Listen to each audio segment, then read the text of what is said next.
Alright, what's going on, everybody? Welcome to Tyranny of Dragons D&D Monday. Let's see, what do we got this week?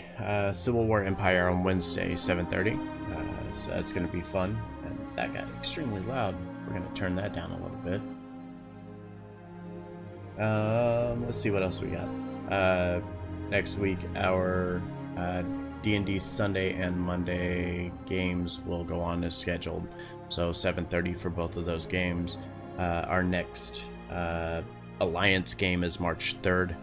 It's a Saturday for our Alliance games. Also 7:30. Going to continue on this path for a little while. It seems to be a nice steady pace. I can hopefully be able to keep up with all of this because the D&D games are pretty easy for me to run and to host for you guys. But in the meantime, I do hope that you guys enjoy watching the streams, and we will be up and running here. Looks like here any second. Gonna jump over to Discord, make sure everything's good to go, and then we will get started. I'll see you in just a minute.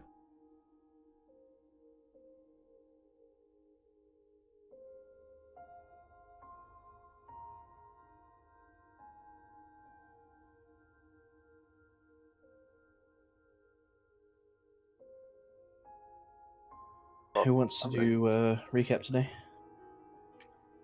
I did it last time, so. Who is yet to do recap?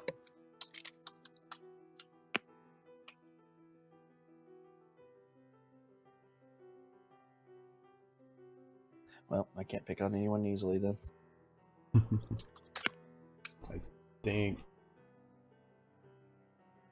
think I did the one before last, but I mean I can do it again this week if you guys want. I'm currently putting in my spell macros because I didn't do that, so I cannot do it. I would appreciate it if you did. Alright, so we started last session at the kind of midway point of the cavern we were in. After taking down a group of kobolds pretty easily, Aaron dropped a massive bomb right in the middle of them and kind of wiped out all of them. After which we started doing some exploration, came across a kind of like a meat locker of sorts, just full of dead animals and the such. Before venturing back south and then to the east, where we ran into a small party of kobolds who were kind of lobbing some like alchemist fire type potions in our direction, and some adhesive potions to try to get us to stay in place while they tried to set us on fire. After we took down the kobolds, we went down into a pit where we found 4 dragon eggs. But as we were down there, we ran into a couple little complications. I don't remember what they were. They were the blue dragons, Drakes. correct? Drakes. Drakes. We ran into the guard drakes, and then after we killed them, we faced our first roper, which just kept asking us to feed it over and over and over again, to which we obliged and kept feeding it so it wouldn't attack us. Then we started venturing out of the cavern, came across the passageway going southwest out of one of the main entry caverns here, and ran into quite a bit of combat and struggled a little bit, took a lot of damage, but we were able to take down all of the guards and the Furlam, which was the female human in the purple armor who led the group into Greenus to attack. And that's where we left off.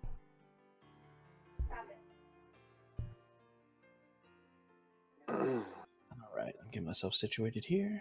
Gurgle, gurgle. Well, I'm not gurgling, but I'm napping.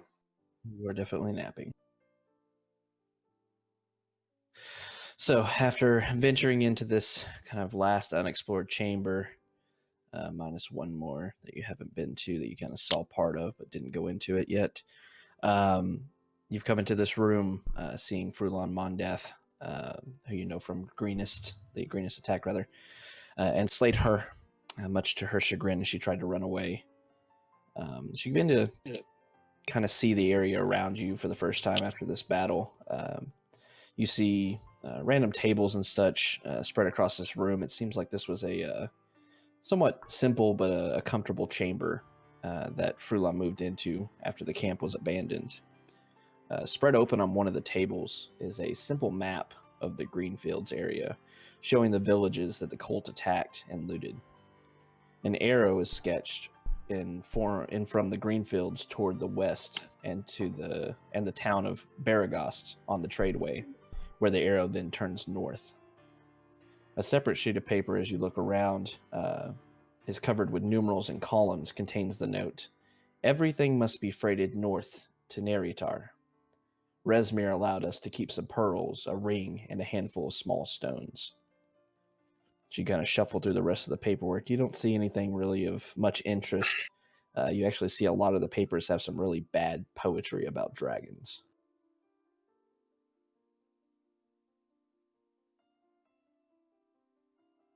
What would you like to do?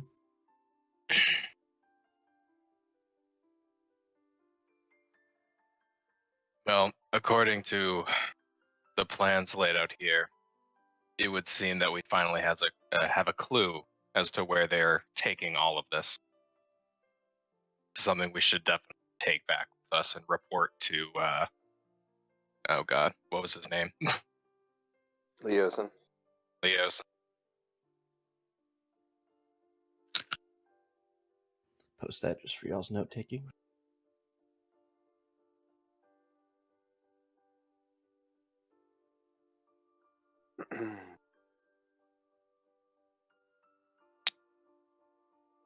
I imagine that I'm still like I'm slumped up against a wall or something like that. Yeah, you're pretty beat up, and while you aren't in danger of dying, you were too damaged to wake up from your unconscious state. Okay.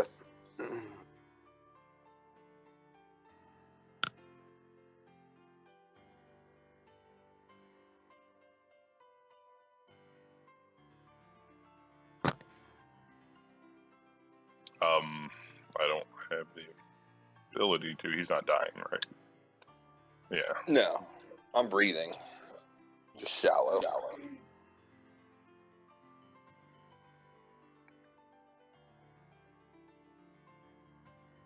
Wait, I did buy some potions, didn't I? Or was that other game? Hold on, checking inventory.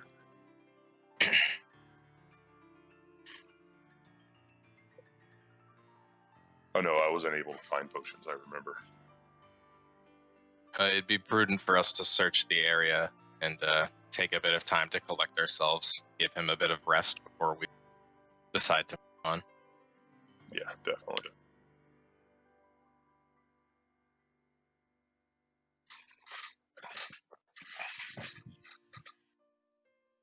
Yeah, I mean, I'm gonna roll this havoc and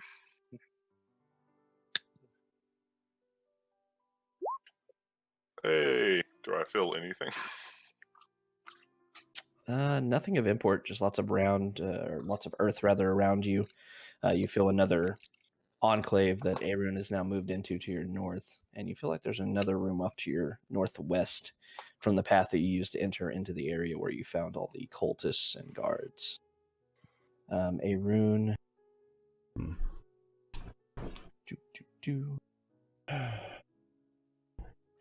As you move into this room, you see this smaller chamber off of the main one contains a bed and a trunk, or a couple of trunks, rather, that seem to be closed. All right. I'll open one starting the left. And as you open this one up, you see what appears to be Mondath's clothes. So you see some basic, black and purple shirts and leather pants and such. Things that you would expect a traveling woman to acquire and wear around with her. All sized for a humanoid size person. Nothing too extraordinary about it. Gotcha. No, I'll root around those just to make sure there's nothing else inside before turning my attention to the next one over. Okay. Not to interrupt, real quick, you may have already answered this. We all leveled up. Why is Willie still slumped over with no health? Because we would have taken a long rest. So yeah. It's required to take a long rest to level up in this, isn't it? Mm-hmm. Okay. Yeah, essentially you got level 4 just because you finished it and wanted to get it out of the way in between sessions. So we're still technically level 3, right? Yeah, Okay. technically. All right. I'm back on track. Sorry. So as you root around in the first chest, you don't really find anything more than the clothes. Like I said, you find some undergarments. Ooh, that's about it, though.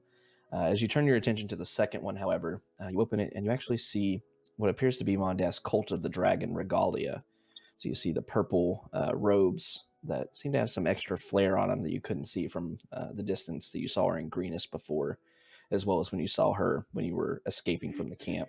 See some small details, some inlaid gold designs on it. Nothing that really, seems important, but more so just seems to make its own thing. As you look around a little bit further, you actually find a key that is sitting down at the bottom of the chest under her regalia. Well, I'll take the regalia and fold it up, place it on the bed. Take the key aside specifically, looking over, wondering what that might actually do. Are there any other chests remaining? Not in this room. You give me an insight check. 13. You recall after reading the note that mentioned some pearls, a ring, and a handful of small stones.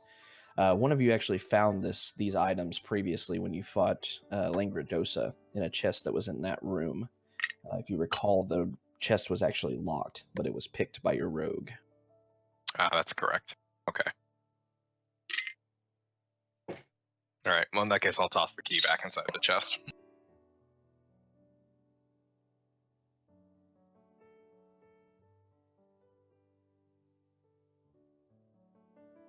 You said there's a map over here on one of the tables. Yeah, it's kind of detailing the green fields, the area that you're in right now. Okay, I'm gonna go ahead and roll that up and put it in my pack. Possibly use that or show them when we get back to Greenness.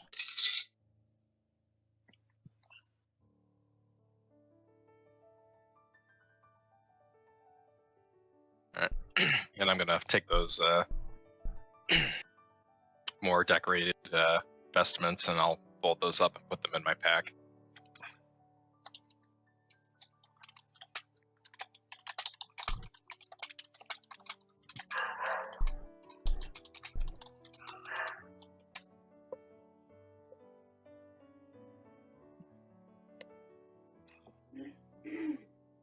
All right, what's everybody else doing? Steve, what are you doing? You said there was a room northwest where we found the other. Yeah, there was another passage up that way that you didn't explore. That way. Willie, check your Facebook DMs, please. Yep. As everybody's kind of rooting around, beginning to explore the area, Steve begins to wander off towards that other chamber, kind of mentioning it as he leaves. Kind of all look over at Max as he gasps, taking in a very sharp inhalation of breath, and he wakes up. Gonna You have reach 1 down HP, and Max. reach down and help him to his feet. Yeah, as you kind of Slowly. like reach down and like a wild look, like covering my face, like a recoil and stand back and like bare my teeth, like kind of like a wounded animal that's been cornered. Get back, stay away.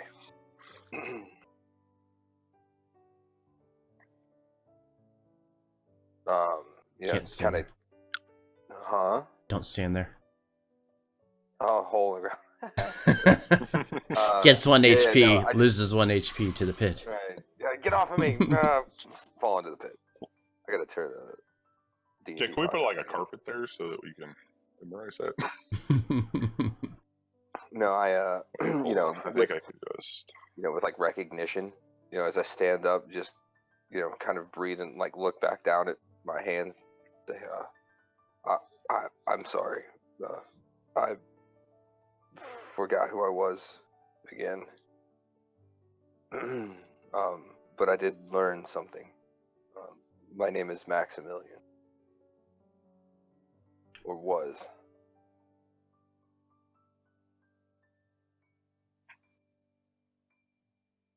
What is it now? You continue to, you've come to know me as such, and so, and that's the way I'll stay. But I just, there's more that I don't know, and I continue learning how much I've forgotten. Just kind of, shake my head and go back to staring like at my palms, and slouch back like down, but now like in an upright position, and just kind of sit there. I'm sorry, it's so confusing. It'll just take time. I kind of, in my most smart-ass tone, kind of say, "Hey, it seems like every time you get knocked out, you remember something. If you want, we could speed this along." I mean, he does. She does have a point. Yeah, very funny. With that, I kind of trace my hands across the now like closed wounds that I just received. And say, I'd prefer to not take any more reminders of combat with me. I just kind of stare off in the distance behind him and shrug. Right. You'll be like, see yourself.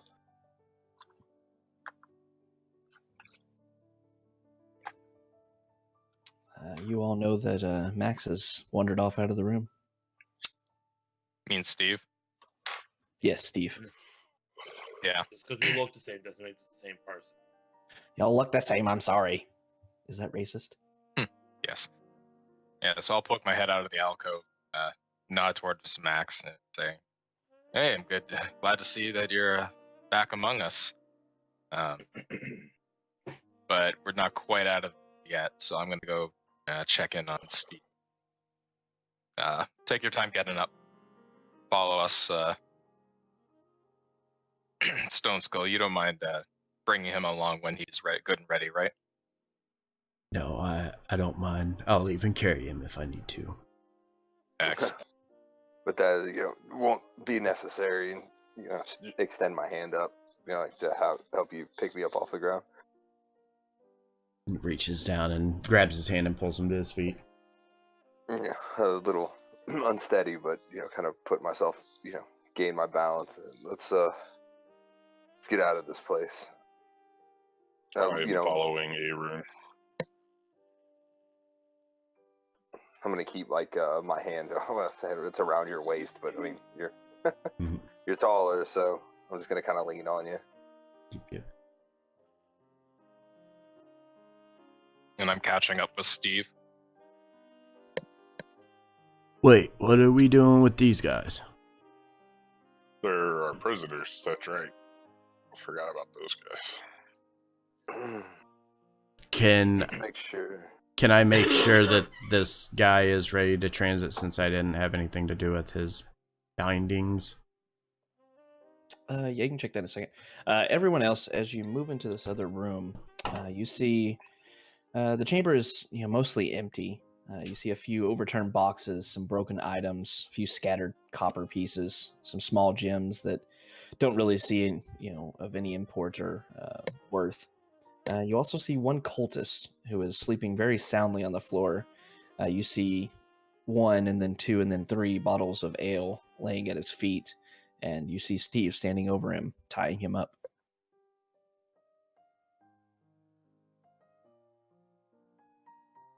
Does he appear to have already finished the job, or? Roll me a sleight of hand check, Steve.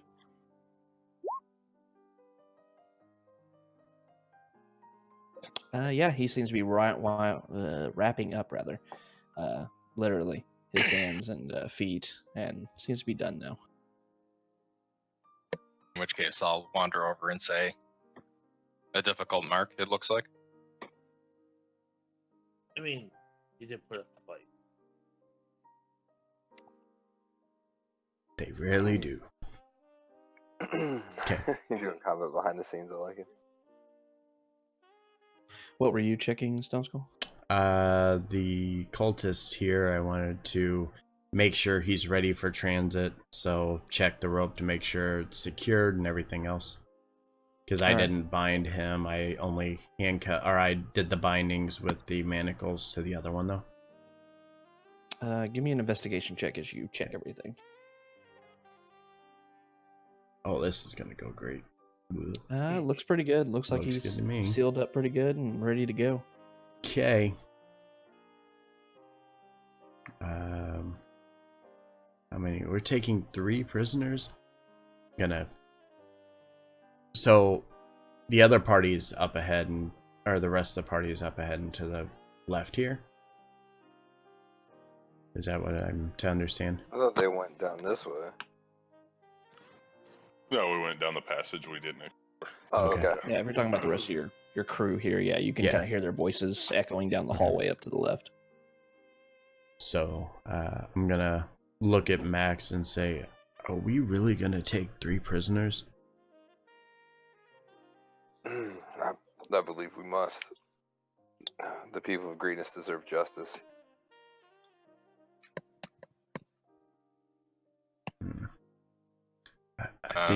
I think this is a mistake. We're bringing too many back. What's your suggestion then? We don't need all of these people. We only need one of them to give us the answers we're looking for. So they get to terrorize another group of people? I never said I was letting them leave this place.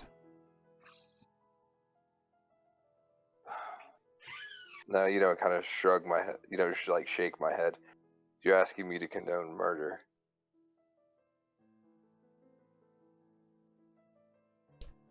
Everyone roll me perception checks. No. Oh God. Oh God. Stone Skull and Steve, y'all don't notice this, but everyone else in the group hears echoing somewhat far away down the chamber.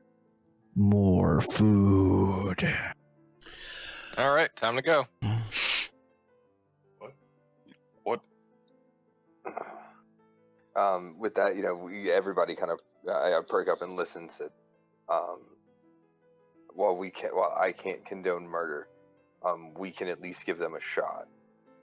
Let's take the one that you have in manacles with us, unbind the other 2 and release them. All right. So Stone Skull's gonna walk up and take his hand axe and, well, no, he's just gonna unbind the cultist. I don't want to break the rope and gather Actually, I'll kind of go pause before you break the ropes. Actually, we don't need to unbind them. We just simply need to wake them.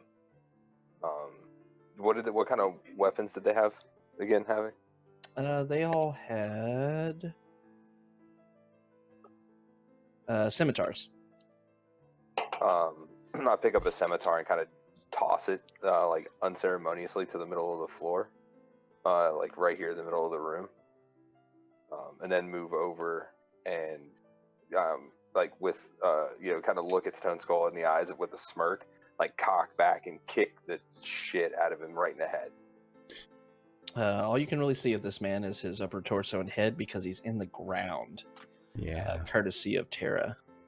But yeah, you kick the crap out of him. But she only buried the dead ones. Oh no, she buried this one too. She after he buried fell that asleep. one too. Okay. So I'm gonna do the same and kind of nudge and push the one directly in front of me to wake him up. Yeah, squat down, so both of them can see. Like I want to get closer to their face once they wake. So as you both prod and kick, unceremoniously waking these two, they both gasp and look around, tugging on their bonds, both earthen and rope on the one to the southeast. They seem to be restrained pretty thoroughly. They both look around and say, What happened?" Take quick stock of your situation, gentlemen. You're stuck, but we are not evil. We're not going to murder you. I motion with my head and kind of point over. There's a sword, one of yours, that will free you. We are going to leave. I suggest making haste and leaving yourself, but don't follow us too closely, or you might end up in a worse situation than you're in now. Understood? Make a persuasion check. Or we could just leave you to the giant beast that keeps wanting more food. Your choice. Stone Skull, make an intimidation check.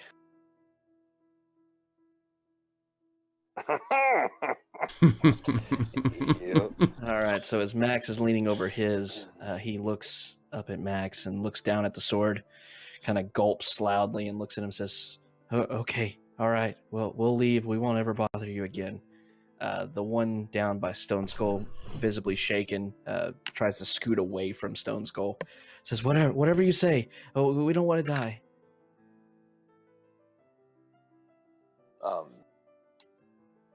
With that, I'm going to stand up and start. Yeah, you're going to do the same thing, picking him up. Yeah, We're taking him back to Greenest.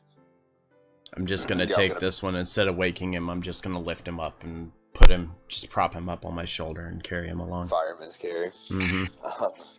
With points, we're taking him back for justice at Greenest. I suggest you never show your face there, or the same will happen to you and all of those who follow you.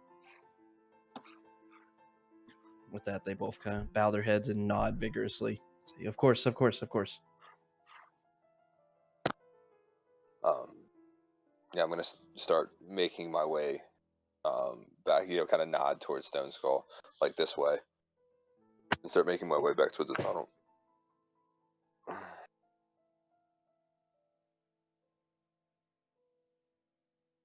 And the rest of the Steve, party's over here. Arun, Tira, what are y'all doing? Is there anything else notable about this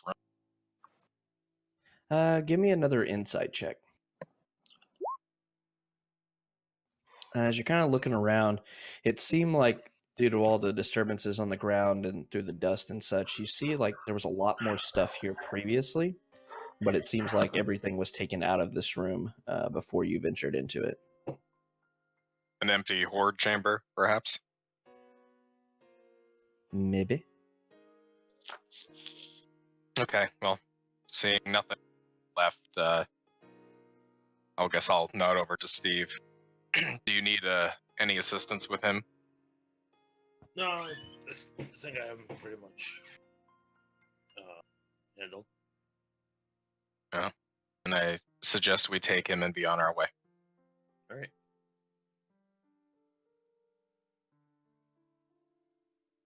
Place him on the shoulder. My way back. All right, so you're taking 2 prisoners back with you? Yes.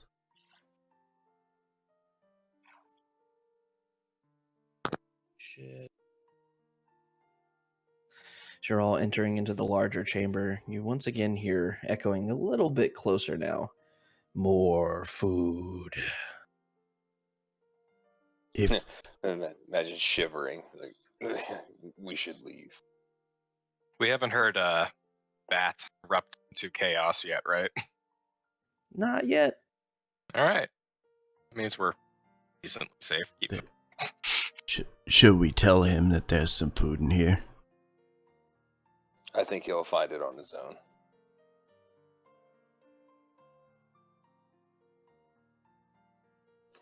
He seems very efficient feeding. Yeah, as we get to the entrance again, I'm gonna lean myself up against the wall and don my oversized cloak again, and pull out my staff. Start kind of adjusting my shield back on my back, to assume the same guise as the I left. So what if those Outlanders are still here? What do we say about our prisoners? There are I don't 4 of think us. they're too concerned with the comings and goings. They're just here to make a living. Yeah, I wouldn't be too concerned with what they think of this. As we're kind of talking, Tara goes up to the wall and uses mold earth and puts Tara's caves of horrors right in the side of the wall and kind of chuckles to herself. Give me a performance check. Yeah, it looks like Terra's Cave of Horrors. You were able to manage making the script make sense.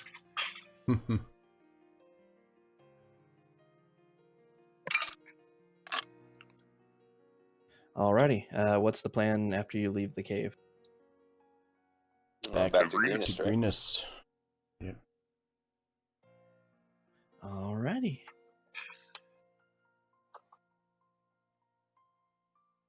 Fast travel. Essentially. You can't pass All travel. These are nearby. So as you move out of the room, I did. Oh, there's multiple of you. Oops. There we go. All right. So as you move out of the cave, you see that the Outlanders that you saw on the way in are actually gone. It seems at some point while you were in the cave, they left. But you're able to exit the area. You don't see anything or anybody else in the area of the abandoned campsite. So you make your way back to Greenest, following the path back to the north to head to the town. Let's see.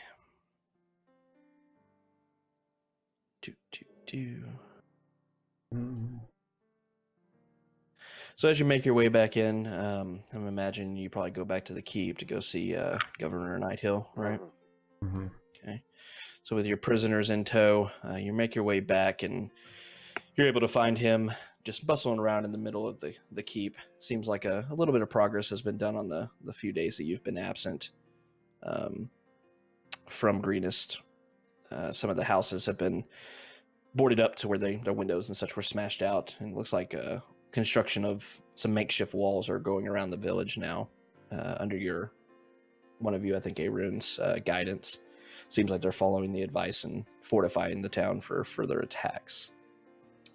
But as you move back into Greenest and see Governor Nighthill, he greets you very enthusiastically, thanking you for going to investigate what he wanted and returning and saving Leos, and thanks you once again for all that. He takes the 2 prisoners and swears that justice will be done for what they were a part of, attacking this town and slaying his people.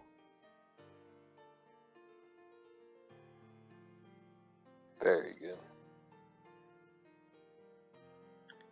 He walks back over after he gets rid of the prisoners. So you're kind of all resting. To this point, you would get the benefits of a long rest. So if you want to fix your character sheets, go for that now. He goes up to talk to you as you're resting and relaxing after this. He brings up that Leosin has actually departed from the village of Greenest. He says he has made his way to Eltril to see his friend there. He also mentions that Leosin left behind horses for your journey to the northwest. Let me remember where it is. Yeah, for your journey to the northwest to meet him there. He procured horses for you to make the somewhat long journey a little bit quicker, if you choose to go there.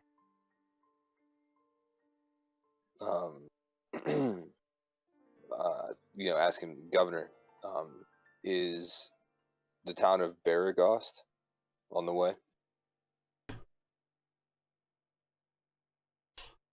Is it? I don't see him. With that, he kind of thanks, recalling the memories of the maps that he knows. He says, no, Baragost is actually closer to the coast off to the west. If you were going to Eltril, you were going to go off to the east and hit the main road to head up that way. It will take you a little bit of time. It's actually about 200 miles away from here. Going to Baragast, however, would be a very big detour. You would be going the complete opposite direction to get there. We have good information believing the same occultists that attacked you are headed to Baragast. I don't know if there's a way to send word or warning. He thinks for a moment. Yes, actually, there is. I have a few messengers that run between here and Candlekeep and Burdusk as well. I could send one to Baragast. It'd be very swift. I would think they would be able to beat maybe any wagons in tow by this group to warn them beforehand. I could be sure to take care of it for you. Excellent. Also know that the things they've stolen from you are being headed to a city called Natar. Kind of scratches his chin. He says, I'm not going to claim to be the most well-versed of the land around me, but I've never heard of Natar. Either have I. It's somewhere to the north. Definitely, if you're sending message to Candlekeep, I would suggest adding that in your missive. They might be more aware of the geography of the of the surrounding locations. With that, he nods. He says, of course, that's a sound plan. I'll be sure to include it.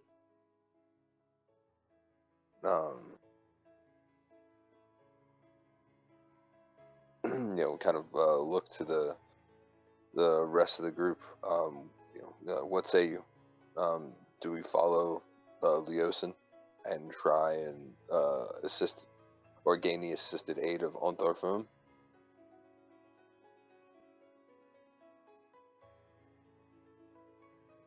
That was a question aimed at everybody else. I believe that would be best course of action for us to take. It's our luck will only hold for so long before our small team would come across an unfortunate circumstance.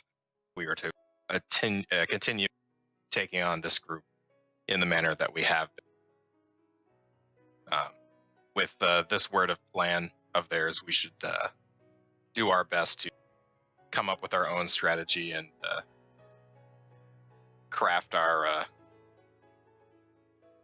an idea of how we want to handle this going forward.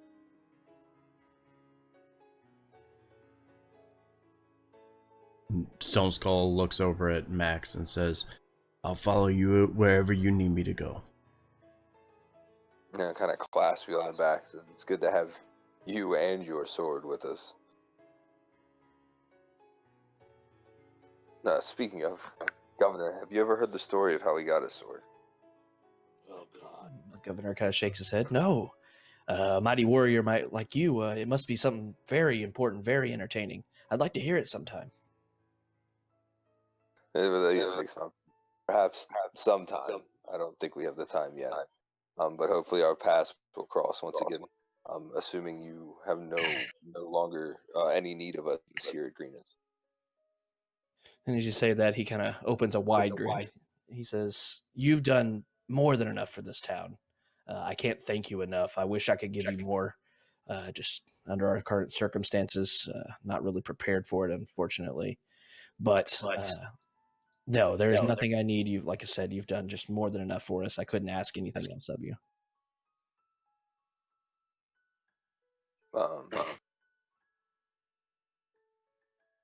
Yeah. So that's a terrible echo. Who's that? Yeah. It's echoing on Arun again. Is it? Yeah. Yep. How? I'm not even lighting up. It's lighting on my screen when people talk. It's very intermittent. Mm-hmm.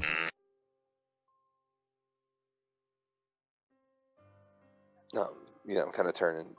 Tara, Rogar, are we ready to move? Are you coming with us? Well, I don't believe that we're done. So until I permission. Am I the only one that can't really hear Damien? Yeah, Sounds he's really low. No, I just got back. I couldn't hear him at all. Sorry, I'm also in the middle of two backs. Oh, gotcha. Yes, I'm with you to the end, my brother. And another like a grin and clasp on the shoulder and like a light headbutt. Like, good. Let's hope it's a long time until we reach that end. Now I look over to Tara, who I imagine is kind of like not like looking in our direction, but not really at us. What say you, Tara? I just kind of harumph at him. Just, I'm going. Good. Well, let's get your feet back on solid earth. And we're on horseback. I was about to say, no, you're not. Yeah. Turn. Let them ride horses. Well, I'll make room. No, you're not gonna make room on my horse. I'm big too. Arun, would you be able to share your saddle with Tara? I have no problem with that. We're both semi-light. That should be fine. Perfect. What time of the day is it? It's a little bit So, past yeah. midday, so sun's already high in the sky. It's about 2 or 3 o'clock in the afternoon. I think we should make haste quickly and eat up what daylight soon has to give us. I agree. Oh, sunlight, huh? What kind of horses are these that they're giving us? Am I going to be too much for these horses? I don't know. You haven't really investigated the horses yet. You've just been told about them, so. Okay, I would like to go and investigate these horses to make sure that they're not going to collapse as I'm riding on one of them. All right. If nobody has anything else they would like to do, Just say our good dues to Governor Nighthill and move on. Yeah, I do. all right. So you get the lasting impression, after you say goodbye, that you left a good impression on the governor and the town of Greenest. It's a place you'll be remembered fondly for everything you've done for it. But you make your way to the kind of northeast part of the town where the stables are, and you see some actual really nice, healthy, strong horses. You see 4 that are regular size for the most part. A couple of them are a little bit bigger. It seems like they have a little bit heavier riding gear on them with the saddles and such. Seems like those were kind of destined for the 2 dragonborn in the party. One horse kind of stands out above all of them, though. It is like a huge trough horse. You would expect this to Clydesdale. be, yeah, you would expect this creature to be out like tilling fields and stuff, just muscle, and it's oversized. It dwarfs the other 4 horses. And you all get the very distinct impression that this is meant for only one of you. Yeah, I imagine as we go to just like letting out a low whistle, like that is a very large beast. Is it? No, you would imagine it pawing the ground, and you feeling like its paw hit the earth, like, oh, it's not little. As you're kind of inspecting the horses, the stable boy walks up and says, "Yeah, your friend that left these behind said that one of you would need that big old beast over there. I didn't really believe him, but." Turns over towards Stone Skull and eyes him up and down. "Well, now I'm not even sure if it's big enough." I agree. It might not, but it'll have to do for now. He kind of smiles and walks over to this huge horse and slaps it a couple times on the side, and it doesn't even notice him existing. He says, "Yeah, well, they're all strong beasts. They'll be able to get you where you need to go." Yeah, I imagine coming up like kind of whistling low again, like kind of introducing myself to my horse, and then turn over and say, "Is there anything special we should know about them?" He kind of shrugs, says, "Not particularly. They were all bought by this one gentleman, half-elf looking, very nice guy, kind of sarcastic, but he paid well, so said you'd be coming. Said a couple dragon friends, kind of weird looking, and a girl that can't see, I guess. But now they have no names, and they're good for riding. That's about all I know." Do you have any feed prepared for us?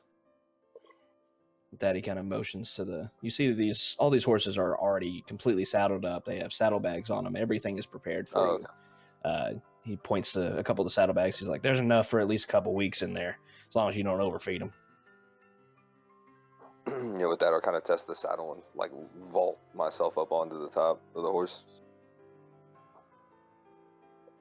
Yeah, you sit a few, about 6.5 feet off the ground or so, but the horse kind of looks up towards you as you get on top of him and neighs at you a bit, and then goes back down to grazing at the hay at his feet. Good beast. We should make haste and try and catch up to Master Leosin. Stone Skull quickly jumps on, as if second nature to him. Climbs onto the back of the very, very large. Gonna guess it's more like a workhorse than anything, right? Yeah, you would expect this, and with your background, you would notice this in more organized fashions or organized military and stuff. This is a war horse. It's very Okay. large. It's very well trained for battle.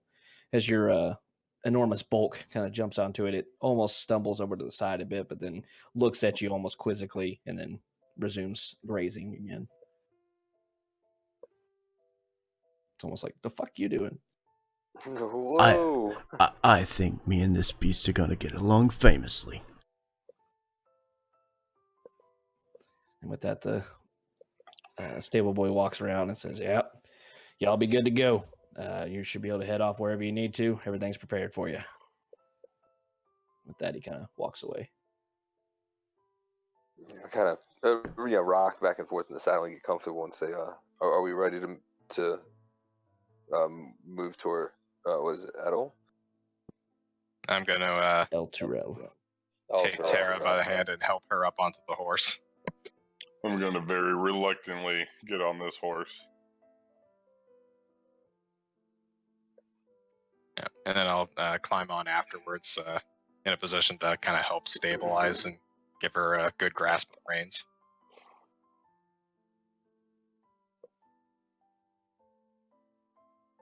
All right, so y'all want to go ahead and take off?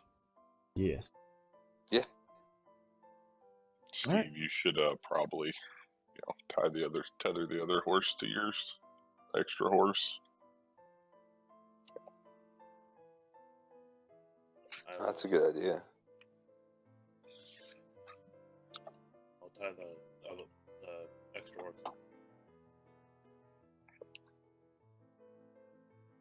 All right, so you have all 5 of the horses in tow as you head off. You know that you were kind of given a basic map of the area. You know that it's, like I said, about 200 miles or so from Greenest to El Turel. And it's going to take you about 6 days on horseback, a lot quicker than going on foot to travel that far. Yeah. And a rune. Roll me a 1d20 as you set off. Oh, baby. And as we set off, I'm going to turn back and look at Arun. What's going on? I can't see anything. Yes. Are you surprised? No, I mean, like, my feet aren't on the ground. I have no idea. Where are we going? Are you about to run us off a cliff? If I do, it'll be with the greatest of intentions, I assure you. With that, Tara's just going to kind of cross her arms and lean back so she doesn't fall off the horse and just kind of just very displeased about all of this. All right. And you set off. Like I said, the journey takes about 6.5 days since you, or 5.5 days rather, since you set off in the middle of the day instead of waiting until the next morning. But you're able to get there without incident. You don't run into anything. You see travelers here and there as you make your way across hitting the main road. You pass to the east of the city of Burdusk. You kind of see it off into the distance from a rising hill. About the 4th day, you pass a very thick wood. From the map, you're able to see that this is the Reaching Woods. But you don't go into them. The road leads you straight around it for the most part, skirting the western edge of it. And with that, you go up to the city of Scornubel. It's a little bit larger, but you have no reason really to stop inside of it after having making camp out in the wilderness off the path every night up to that point. You just continue on past it, and on the latter half of the 5th day, you arrive in the city of El Turel.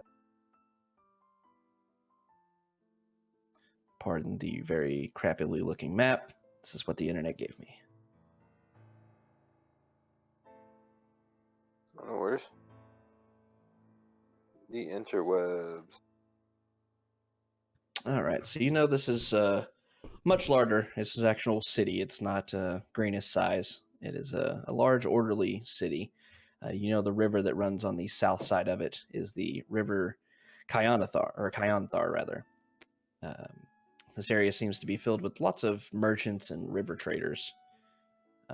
As you're moving in, as you get closer to this area, even as the night settles, when you were about a day out, you noticed a very bright star seemingly hanging over your destination. It seems, after asking around to some of the traveling merchants and stuff, you know this is the light is some kind of magical creation that illuminates day and night above the city of El Turel.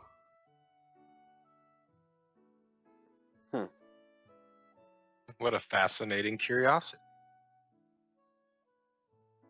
Interesting.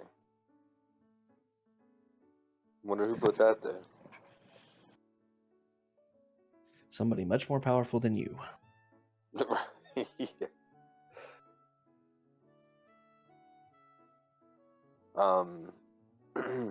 Yeah. So we're entering the city, or we're making our way up to it. You've gotten to the edge of the city. You were able to make your way through there. The security wasn't necessarily lax, but they weren't really checking traders and travelers and such without, too much intensity, I guess. You were able to enter the city proper, so you're kind of walking around the streets now. I imagine we should find a place to stable the horses and then seek out our friend Leosin. Oh, please get me off this horse. I help Tara down like immediately. We should all dismount. We can guide the horses in on foot here. We wouldn't want them to get spooked and throw us. We're still by the gate right now, right? Yeah, you've just entered the city. Can I call out to whatever guard is nearest and ask him for recommendation of a place to stay? He kind of looks at you and looks at your attire. Says, "Well, there's a few places out there. There's the Pair of Black Antlers. It's a good little pub and inn. There's the North Star on the other side of town. It's not too bad. I'd stay out of the slums. There's are kind of rough crowds out there, but those two should serve you well." I nod and thank him very happily for the advice.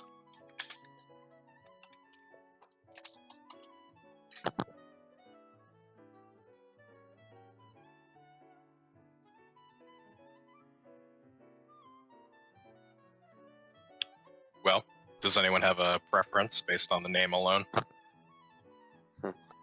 The North Star seems to probably be the best fit for us.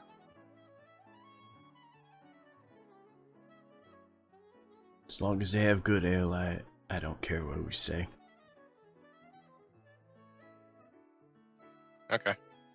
Well, then I guess we'll make our way slowly to the North Star, asking random merchants and such on the way, just to help us get there. All right. As you kind of move into the city, you came in kind of through the northeastern gate up here. You begin walking through the city, asking a few travelers and merchants and locals here. You're able to discern that it's located down on the east side, right on the edge of this intersection down here, looking for the North Star.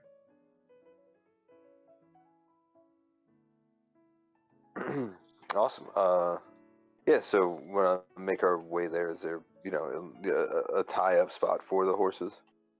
Just to get them out of the way. You see next to the building that is obviously the inn, based on the bright, kind of 5-pointed star with its diamond colored, and the sign that clearly says the North Star on it. Next to this building, however, there's a small stable that seems to be for the inn's occupants. No, I want to head there first.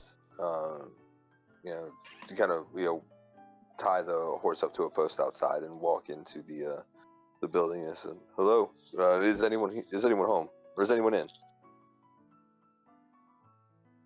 Doing this at the stables or Yeah. the inn? Yeah, the stables. Yeah, so as you move up to these stables, another stable boy walks out, says, you got a room yet? No, not yet. It's all right. You don't have a room. It'll be 1 silver piece to stock your horses. And if we have a room? It comes with the price. Oh, perfect. Well, then I will be seeing you shortly, unless you'd like to tend to them now, which I'd greatly appreciate. Persuasion check. If Mm-hmm. Nailed yeah. it. So he looks over at you and says, well, if you're getting a room, might as well.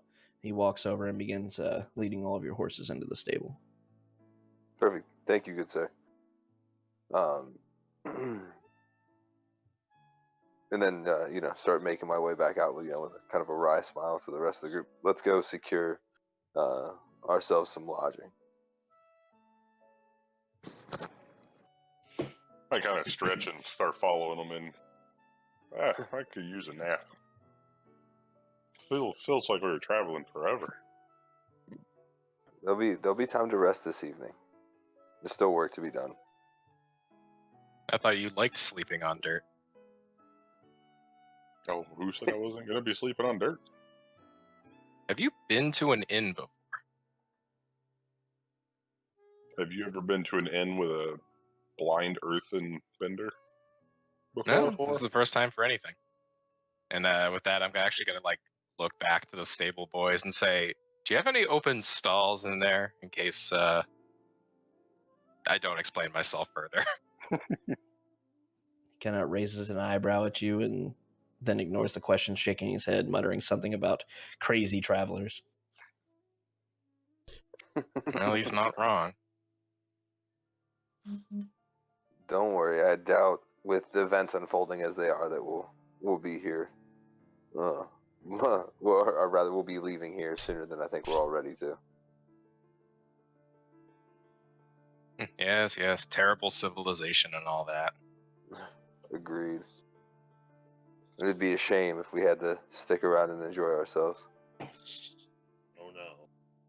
as they're wandering around, I toss a gold piece to Max, and so that he can try to secure us rooms for this place, and gonna head over to I'm guessing there's probably a pub or something nearby, or maybe even within the inn. As you make your way inside, you see this inn seems to be pretty busy, actually. There's a lot of patrons sitting around. It's a somewhat larger room than what you've seen before in the city of Greenest. Seems to be a good 10, 15 tables. A lot of them are filled up, but there's still a few empty spaces. There's a large bar located on the west side of the room that you come into. You see a couple of bartenders behind it taking care of patrons. Flip your coin back to you. You can spend it as you wish. I'll take care of the rooms. Are you sure? I don't mind paying my way. I'm sure. I'll take care of the lodging if you all want to get comfortable. Oh, I would love to get comfortable. I think I'll be leaving my things here once we've secured our room, and I'll be strolling the city some. That sounds like a plan. Like I said, there'll be the secure lodging. I'll get us some keys, and then we can figure out, what the city has to offer. With that, I'll kind of turn on the heel and make my way towards the reception area, or is it just the bar? The only formal area over there is the bar. You do see several maids, as it were, running around serving food and drink to everyone. Everyone except Tara. Give me perception checks as you're milling around in the room. I'm actually not milling. I'm following Stone Skull to the bar, and I'm just going to try and pace him. Ale only. Nothing else. Straight to the bar. Yep, nothing Right. else. Imagine head down. bar time. Time to drink. Been a long day. Max and Steve, as you start to look around, you see that most of the patrons here are wearing very basic garb. They all have, almost all of them seem to have like rope on their sides, wearing nothing but vests, very bare-chested. As you walk past a few of them, your keen noses, being dragonborn, kind of pick up the smell of salt water. You would kind of recognize this to be a place where sailors used to sleep in between voyages. North Star. Well, I imagine kind of sniffing and motion. I imagine this is a rough and tumble crew at night. With transients, it's generally not very expensive, which is nice. Make my way up to a bar, and kind of take out let's say 5 gold, like in my palm, and slap them down onto the table, with a little bit of say, could I get some service, please? But after slamming it down, like moving my hand back to make a show of putting down quite a bit of money on the table.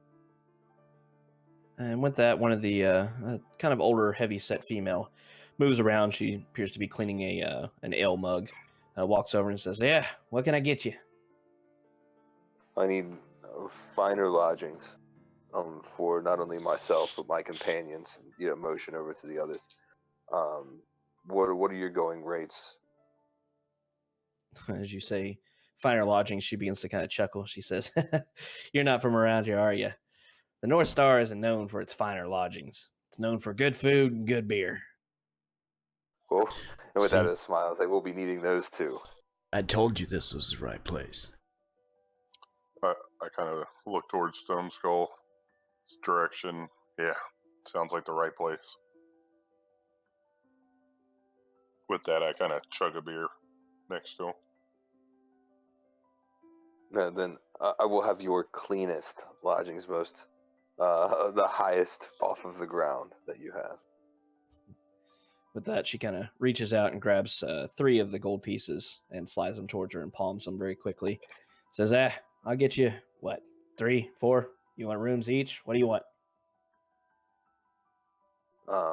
You said it loud enough for the other group. Room, kind of turn and said, a room apiece.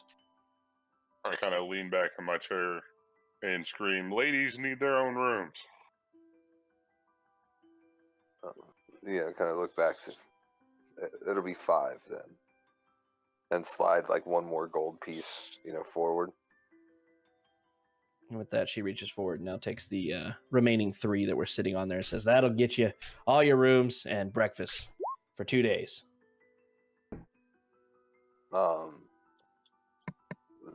Fair enough. Do you have keys? She kind of shuffles behind her. You see a kind of a box hanging on the wall there. She opens it up and grabs 5 different keys, kind of in haphazard but very quick order, and tosses them back towards you. I kind of snatch them up in one hand, and then throw 2 more gold down on the table and say, "This is for our tab for now and for the evening. Keep the drinks coming and the food as well." That she kind of smiles and says, "Very well." I'll start making my way back over to the group and try and find a table where we can, sit for a moment. Stone Skull looks over at Tara and is like, "Hey, Max is awful generous tonight." Yeah, what did you do to him? I didn't do anything. I think that smack upside the head might have righted something. It's possible.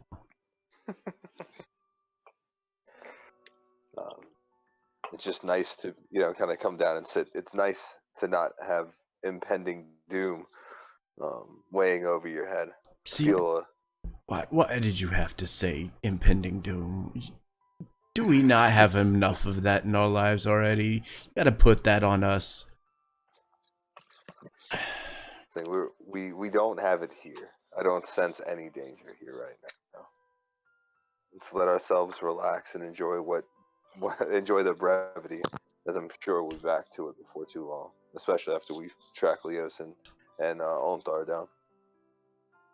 As almost with almost comedic timing as Max says, "I don't sense any danger around." You hear a table smack down to the ground, and you see two men wrestling on the floor. Yeah, kind of turn and sit back and just watch the festivities. I got money on the little one. Right place indeed.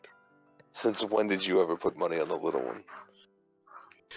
When I don't have to face him myself. I was like, I'm always putting my money on you, big man. Not noticing what's going on, Tara slams another beer.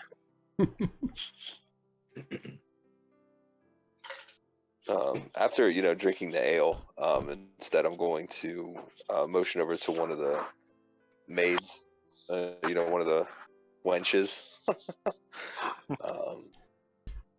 to hail them over to the table and ask if they have anything stronger than just ale. The kind of thin and very pretty maid walks over to you and kind of looks over your face, kind of hesitantly, but then walks over and listens to your request. And she's like, "I think I can get something for you." She shuffles off, comes back a few minutes later, and she lays down two giant pitchers of what appears to be wine of some sort. Perfect. How much do I owe you? She kind of shrugs, says, "Mistress said it's on the house right now." Well, I'll do my best to make her regret that. With kind of a smile and slide her a silver piece for your trouble. With that, she kind of says, "Thank you," and winks at you before shuffling back off to her duties. What time of day is it? It's approaching the evening hours. It's late afternoon, probably about 5 or 6 o'clock. Okay. In that case, I'll down my drink and make my way to the bar specifically while they have theirs and watch the wrestling entertainment. The wrestling's starting to wind down at this point. A couple of the other guys have picked him up, and everybody's just laughing at them as they sit back down at their table and return to another game of cards. Hey, Tara, I bet you could take them. You think so? Yeah, I'm pretty sure you could take them. I'm imagining, I'm not even, there's no cup involved. I'm just drinking, this wine straight out of the pitcher. Just glug glug. Mm-hmm. Well, I'm using it like a cup, big hand, like wrapped around the side of it. Just... as you begin to drink this, it's got a very bitter taste to it, but it is nominally or much more strong than the ale you were drinking previously. It has a nice bite to it. Much better. What does it taste like, Max? Kind of hand it over.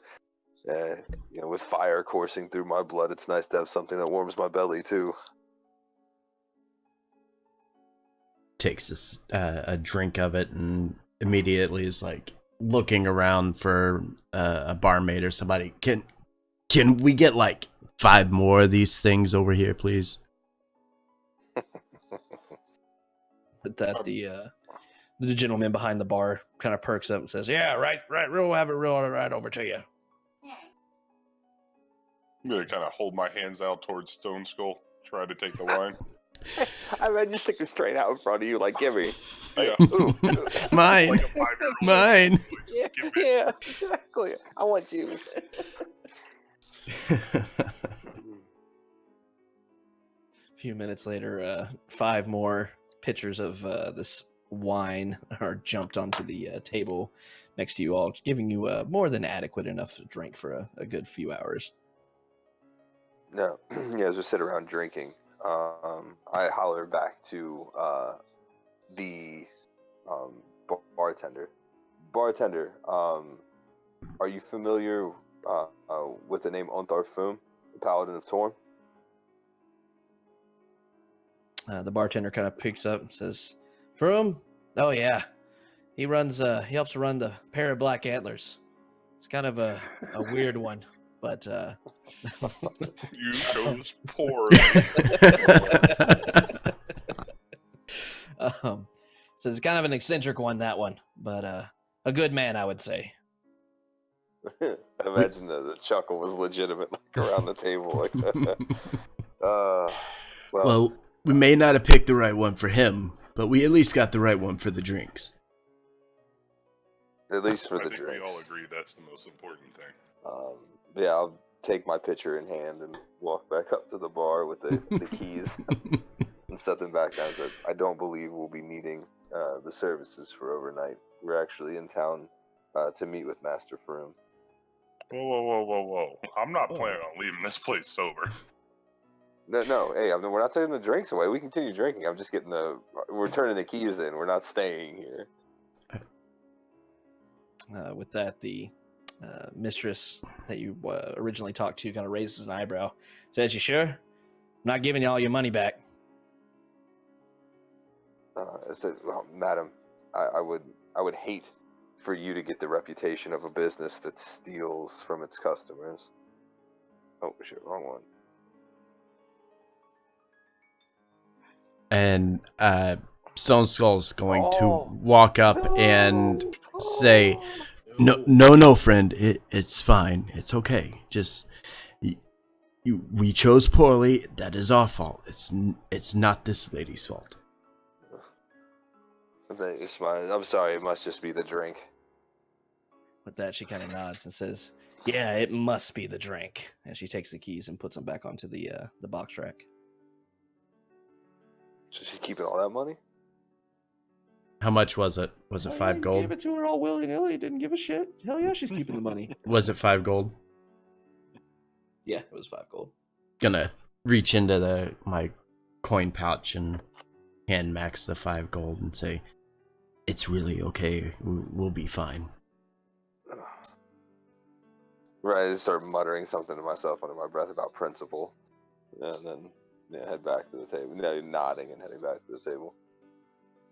Talking about principle in the sailor's bar. Yeah, okay. Just because they don't doesn't mean I don't. They don't give a shit. As I hear Stone Skull get back, I'm gonna kind of, hey, you're getting behind. Oh, little one, Yeah, I don't keep think that's a drinking. possibility. Well, don't get too drunk because you're probably going to be the one carrying your Stone Skull. Wait, are we drinking or are we gonna go to this other place? Because it can't be both. Well, it could be both for me, but it might not be both for the rest of you. Let's finish our drinks and then make our way before nightfall. Yeah, just hang out and enjoy the festivities until. Would the bartender or the wait staff within the inn here be opposed to us taking these bottles out with us? As you kind of ask about that, saying, "Hey, drinking road, the watch might not like that too much if you get too sloushed, but I don't think it'll be too bad." Okay. And kind of offers and says, with some compensation, kind of rubs his fingers together. And I'll hand him a gold piece and say, "If you'll include another, I'll let you keep the rest." And the man that you were talking to wears a very wide grin. It seems like he got much more than he thought he was, but he quickly pockets it and heads off and brings you another pitcher as well as a couple more cups to get one for everyone. I don't think any of us are really in a cup mood. Oh yeah, we're all pitchers. Yeah, no. All right. Well, he grabs the cups and takes them away and leaves enough pitchers for all of you. So I at least got one that I can pocket. I'm gonna put in my pack. Us all standing by the bar, just kind of raise a glass. Cheers to safe travels. Oh no. Kind of look around. Hey, I don't feel Steve. Where's Steve? Do you feel anything? Well, I kind of feel good right now. Yeah, you're all after. I mean, it only took 4 or 5 big gulps. You're already feeling like your faces are getting a little bit warm. Even the Dragonborn with a little bit better constitution. This stuff is definitely hitting the spot. Excellent. Yeah, I'm not looking. I'm looking to put a buzz on, but not get drunk. Yeah, no, I think I'm feeling fine with my constitution. Yeah, Feeling I'm- good, but not I'm drunk. Nursing the shit out of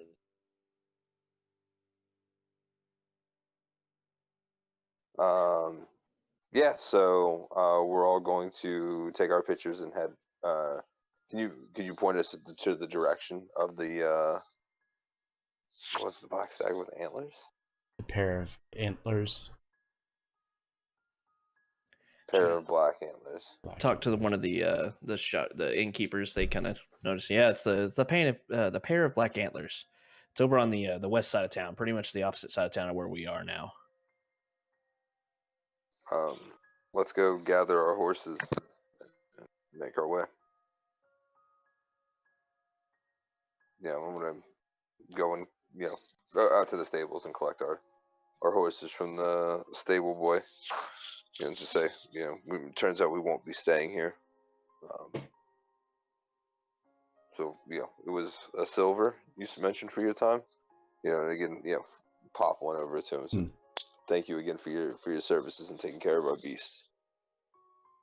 With that, he kind of nods his head and says, "Very well." Goes back to his work. Yeah, so walking down, I'm gonna take the rein and actually like loop it through my belt, so I don't have to hold on to it. Like tie it around my waist. That's actually I'm gonna do it even though I'm thinking that's not a good idea. I don't care. I've had a few drinks. Seems like fine. And then start making our way to the other side of town. All right. As the group kind of progresses over, dusk is beginning to settle. It's starting to get a little bit dark, but not as dark as you would expect it to. That ever-present light overhead seems to keep this place no darker than, say, dusk and dawn. There's an ever-constant light. It doesn't seem to get any darker than that as you progress across town.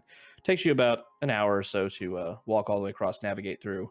As you get to the center of town, you actually see a long strip cleared, and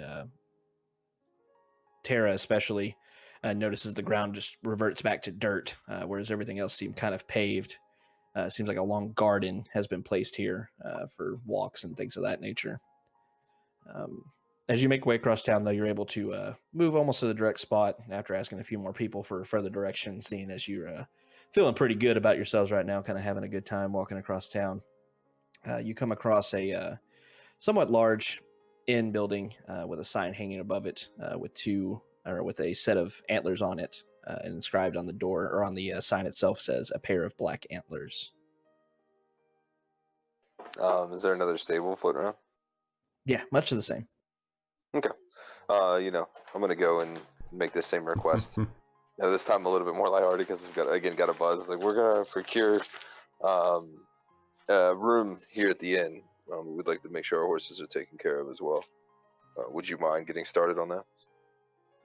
And the stable boy's kind of sitting on a bale of hay, cleaning his fingernails with a knife.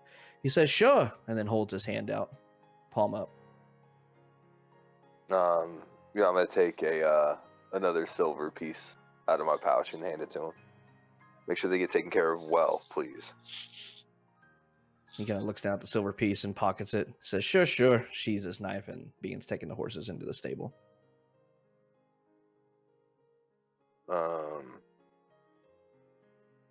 Yeah. So want to head inside the inn. All right, as you move in, a little bit different atmosphere. It seems a little bit quieter as you enter the pair of black antlers. You see several, not quite as many people as that were in the North Star, but still fairly busy. But everybody seems to be kind of keeping to themselves, talking amongst their tables, except for one table at the back of the bar. You see a very large man with a very long beard, wearing some kind of silver finery, as well as a pendant around his neck. His table seems to be just raucous with laughter and joyous celebration as they're all drinking together. I want to, track down the what? You can hear the background. Oh no, it was me pouring water out. Fool. Okay, take time. Yeah, no, I'm just making some more.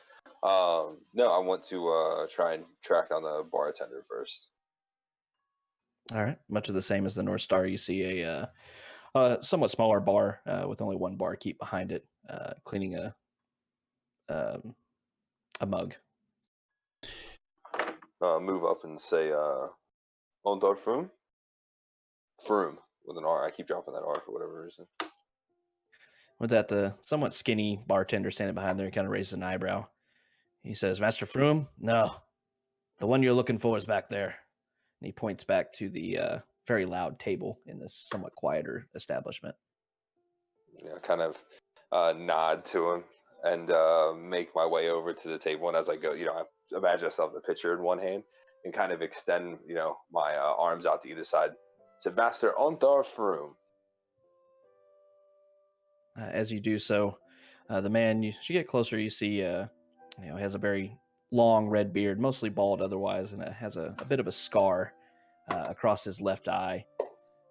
Kind of heavy set for his nature and kind of getting up in the years, but his smile begins to slowly disappear and he takes on a very serious face. And then he stands up and draws a very large longsword. Says, "Who are you?" With that, I imagine putting my hands like down towards my side and said, "We are friends of Leosin. He sent us here and said he was going to meet you here." As you say that, he grimaces and starts to glare at you. He says, "At the ready!" And almost everyone in the bar stands up and draws their weapons around you. Wait. We don't need any of this. Look, we came from the town of Greenest. We're here to help. We were instructed to come and see you, come to speak to you. With that, you see the large man step around the table, sword still drawn, and walks over in front of Stone Skull. Gets right up in your face, starts to look you up and down, and looks you right in the eye. And then you see a wide smile break across his face as he sheathes his sword and begins laughing. He says, "I'm just messing with you. Welcome to the pair of black antlers." Oh, that is an interesting greeting, sir. We were told you were odd, but it seems that you're, what's the word I'm looking for? Your reputation precedes you. Eccentric. He kind of laughs at it and slaps you on the shoulder. He says, I got to have fun with people that I've heard about before. Leosin talked kind of highly about you, though I can't believe it all, of course. Well, you can believe what he said. The circumstances were that we were put into were incredible, and the outcome was even more so. With that, he returns back to his table and sits down. He says, sit. He kind of waves his hand at the rest of the people at his table, and they cheers to him and get up and move away, leaving seats for everybody to sit down. No, gladly take the seat. I imagine, whenever I sit, I turn the chair around and sit with the, facing reverse, like straddling the chair.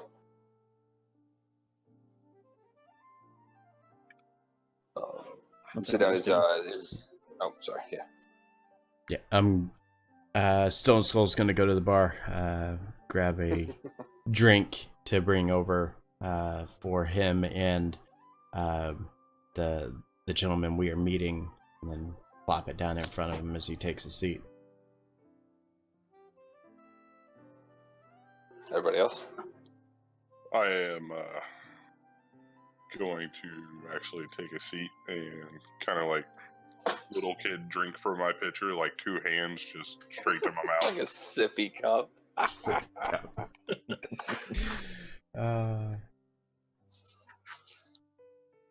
Hey, Rune? Yep, I take a seat. All right.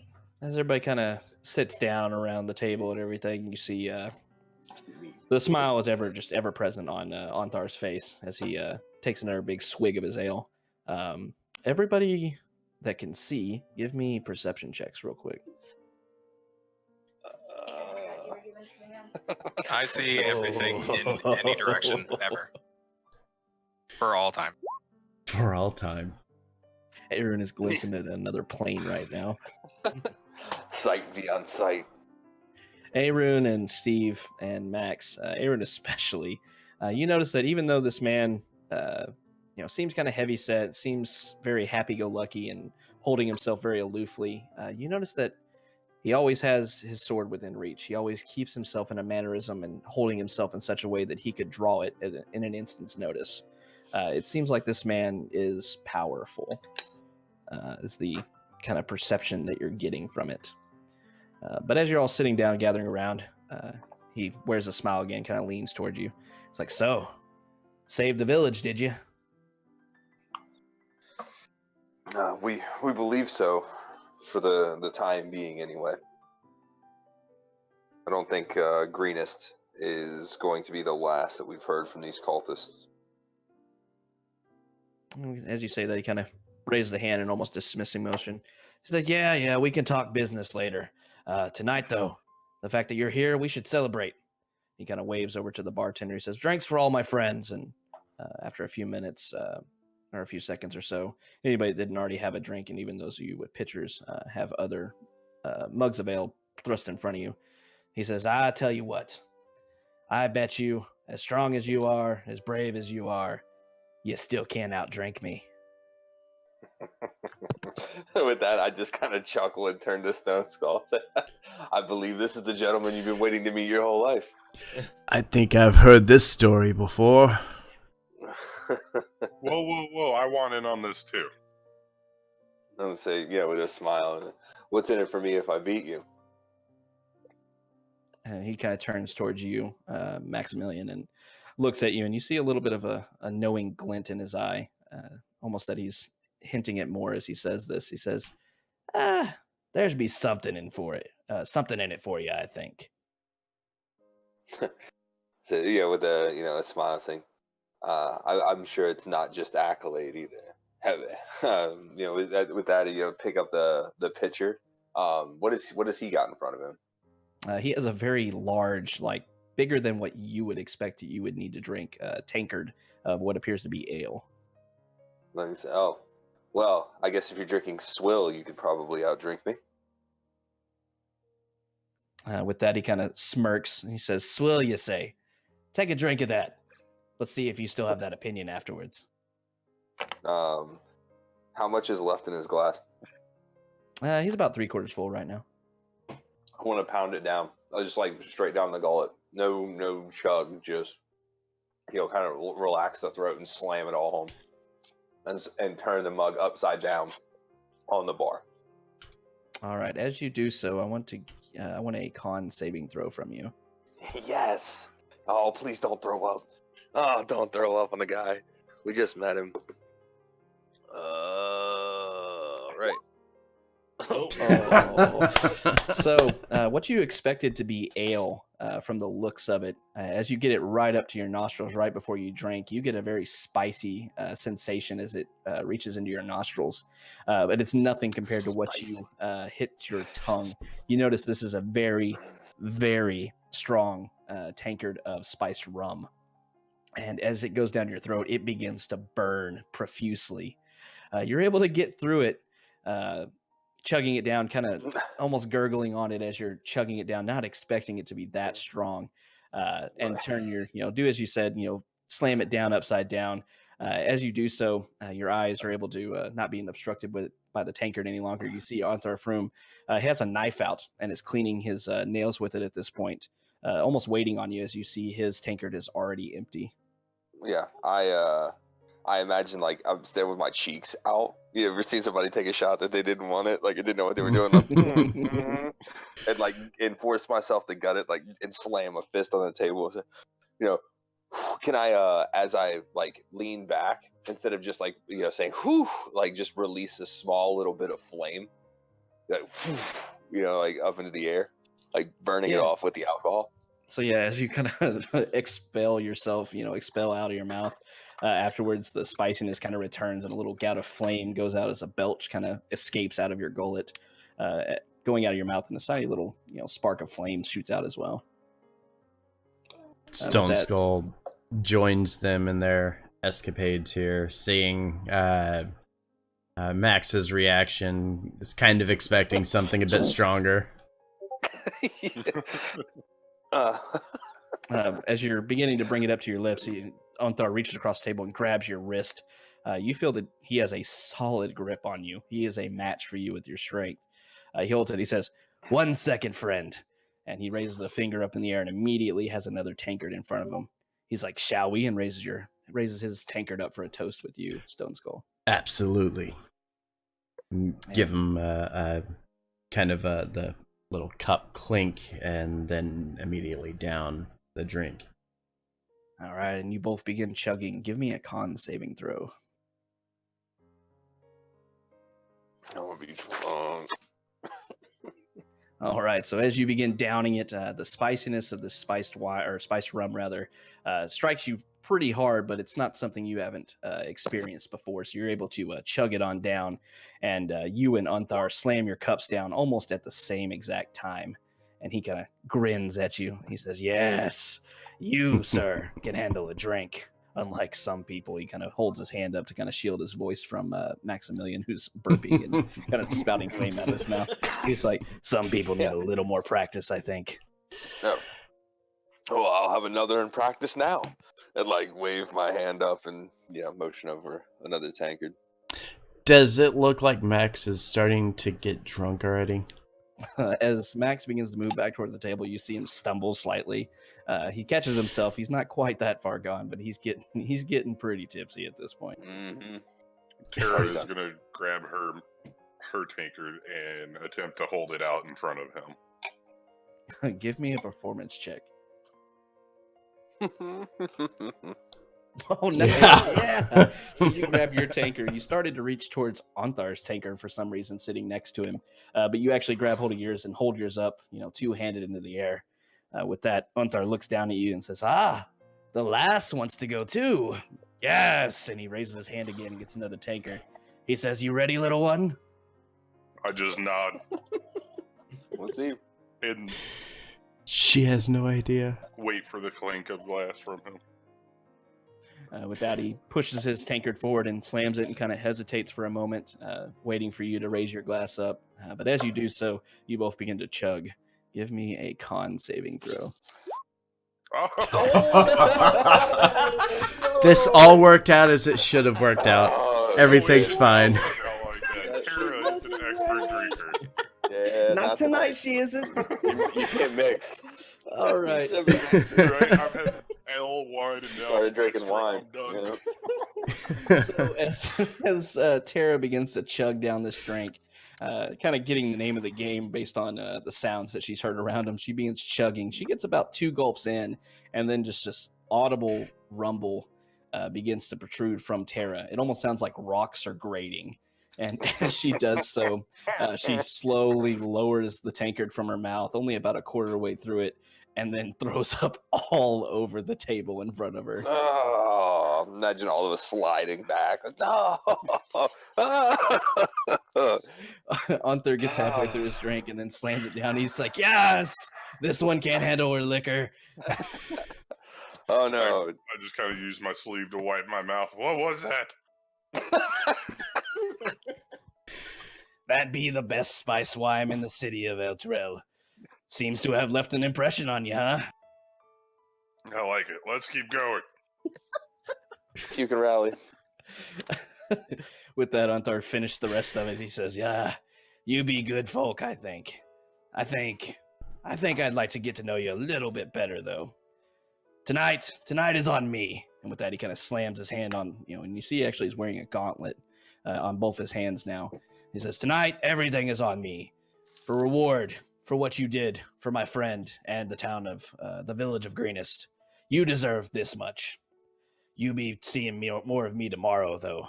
And with that, he raises his tankard once more and bids you farewell as he heads off to his room. No. As- Raise mine and as well.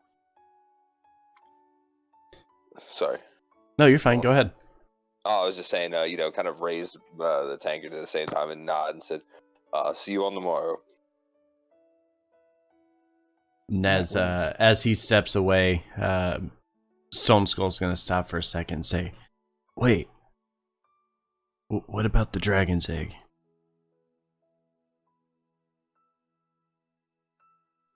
You sent that to me? Yes. He said business tomorrow. We'll Alright. bring it all up then.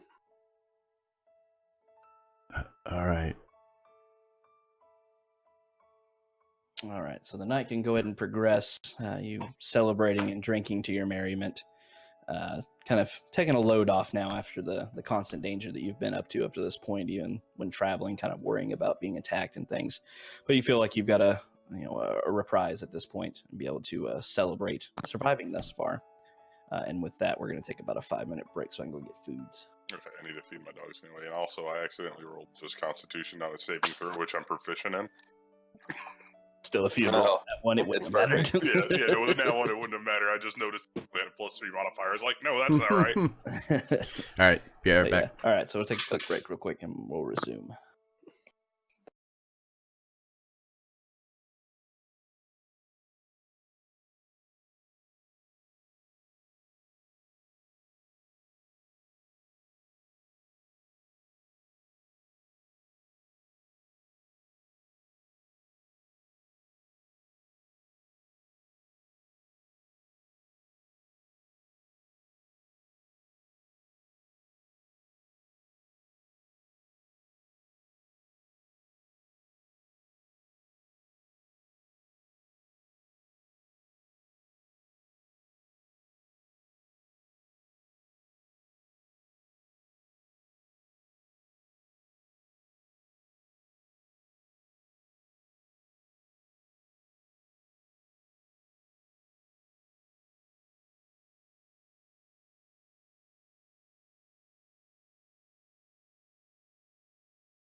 All right, I am back. Spinach, thank you for the 2-month resub. Very much appreciate it.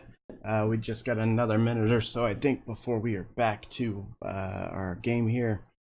And then we will continue figuring out the saga of what is going on within this pretty big city, actually.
All right, I think we got everybody back here. We are about to get started, so we'll wait on everybody here and be ready to go.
All right, Tough as a we're DM, ready to right?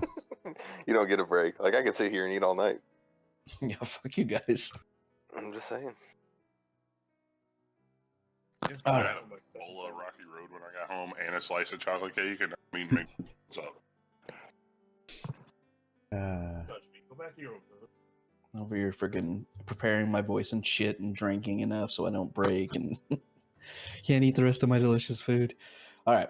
Did y'all have anything else you wanted to do during the night of festivities?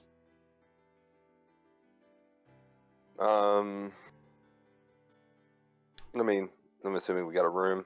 Not really anything. I just want to make sure I got somewhere to go crash at the end of the night before I black out.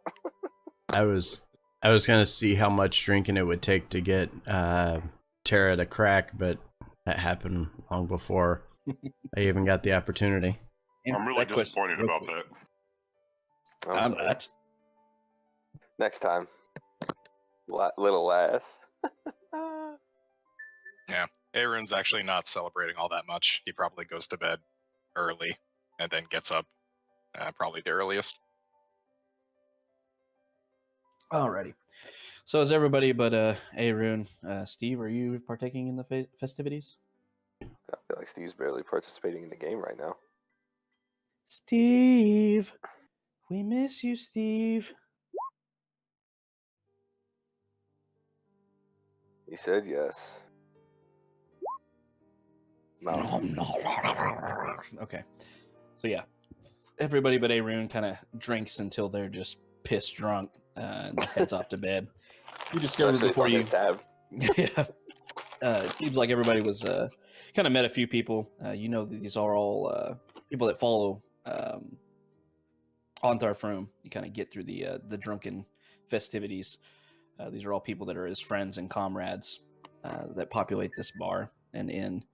But you've discovered, kind of early on that you have rooms prepared for you all, a room of peace if you so choose, or if you wanted to room together. He really didn't. He said he wouldn't judge you depending on what you wanted to do. But you all have rooms prepared, so you all drank until you're just merry as can be, and then yes, head to bed. finish. This is my And typical waking up the haircut. next day. Everybody that participated Usually in drinking, give me another it grows pretty quick, so it doesn't Constitution stay check. like this very often. Not a save? Okay. Bastard.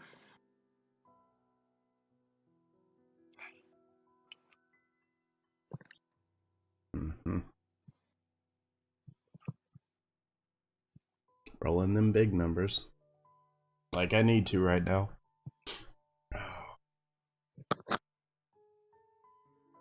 One second, I'm chewing.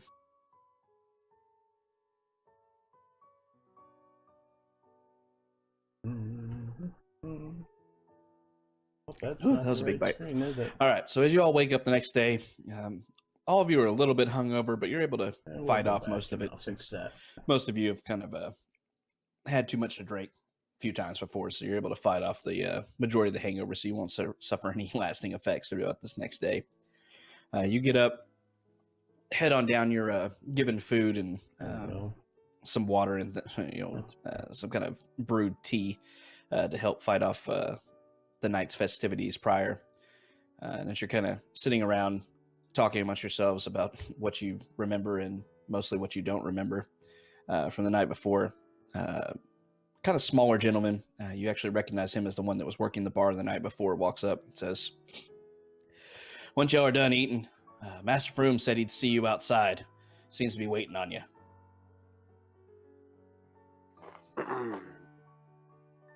Look over to Stone Skull. Do you still have the egg?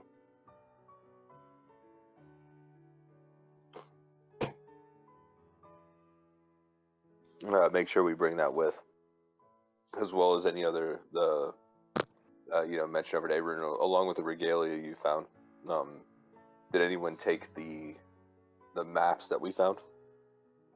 Stone Skull did. Yeah, let's make sure we bring all of this to Froome's attention.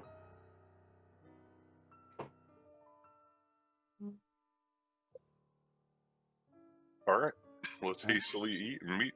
Let's not keep the man waiting.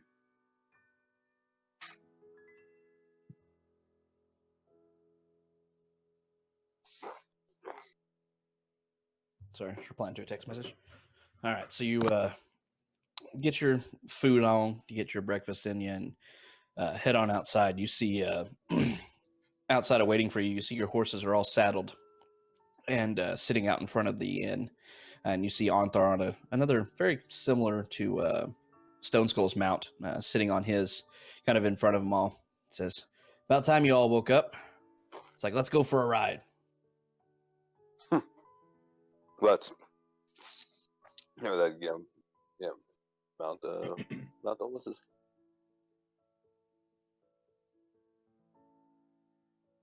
I help Tara up onto her horse, but kind of grimace, looking at the puke-stained robes. I imagine they're just like now just caked dirt spots. Like you could tell there was something wet and now dirt's just on them. I know what that was.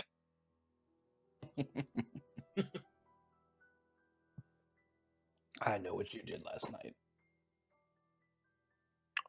I don't really remember where I slept. I woke up in my room.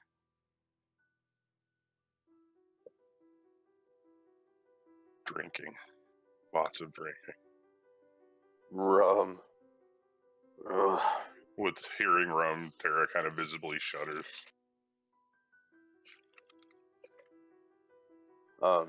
As we having that banter, as we sit back, I look back up into the sky and see that ever-present light Say, Unthar, what is that? As you're all kind of walking, very, not galloping or anything like that, just kind of trotting through town, seem to be heading down to the south, and then you turn towards the southeast. Anthar kind of points up, says, That's the light of Etril. Ah, that's such a hard word to say in that voice. It's like, it's been here for as long as anybody can remember. Some people seem to think that some kind of god put it above us and declared this the kingdom of this lands. That's kind of why Etril is the capital of the Eltergard, the country that surrounds us. Looks like one of Saloon's tears brought down right above the city. And Anthar kind of turns around towards you and with a kind of a knowing wink towards you, he says, Well versed are you, lad? I know, I don't know as much as I should, and at the same time more than I should. And for whatever reason, Anthar kind of lets out a raucous laugh. Seems like he knows more than he's letting on. He says, That you do. So come on, I want to show you something.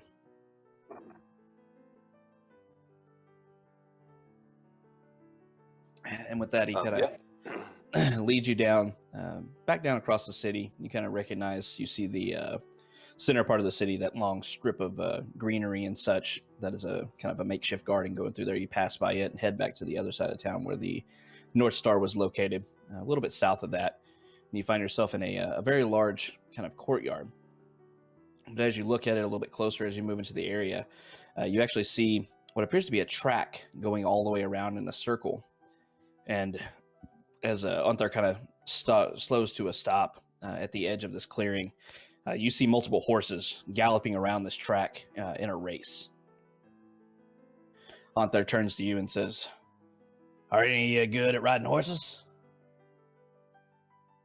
I just sit back in the saddle. No, not I, sir.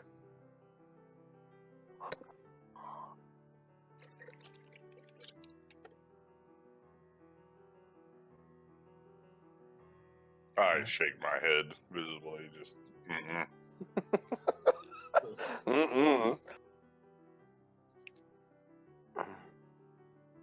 He looks over at Arun. How about you? My business is with books, not beasts. He kind of smiles and says, a scholar are you? I've studied for a time at Candlekeep, yes.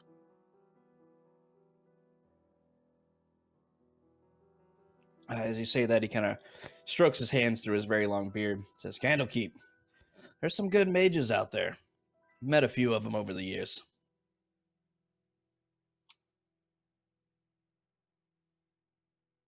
I would believe so. I was very eager to join in studying underneath them. He kind of nods at you. He looks over at Steve. It's like, what about you, Dragonborn? Prefer Do what now? for my. What? Did you put your phone on the other side of the room? No, I didn't. Literally, the mic is in my mouth. Use your man voice.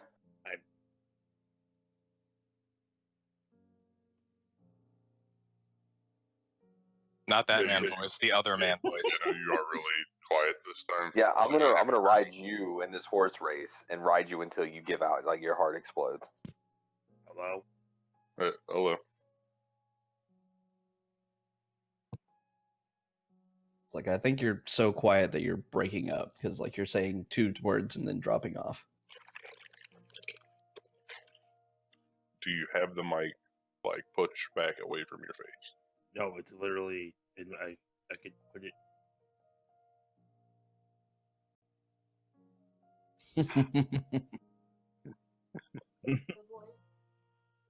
Hello? Sorry. No, I turned Wi-Fi off and now D&D Bard is playing smooth jazz. Kenny G. All right. I'm assuming you said you prefer to keep your feet on the ground. Yes. Okay. With that, Antar kind of nods. He says, "Very well." He looks over at Stone Skull. He's like, "I want you," and he points over to the horse that's currently winning the race right now, running on the other side of the track from you, to beat him, if you can.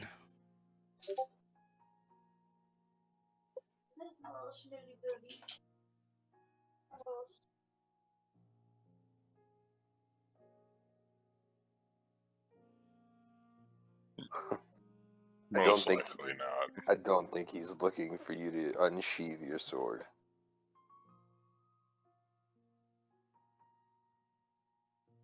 With that, he kind of slaps you on your back and says, "Good man, good man." And he kind of puts his fingers up to his mouth and lets out a shrill whistle. And with that, both the riders slow down and trot over to you.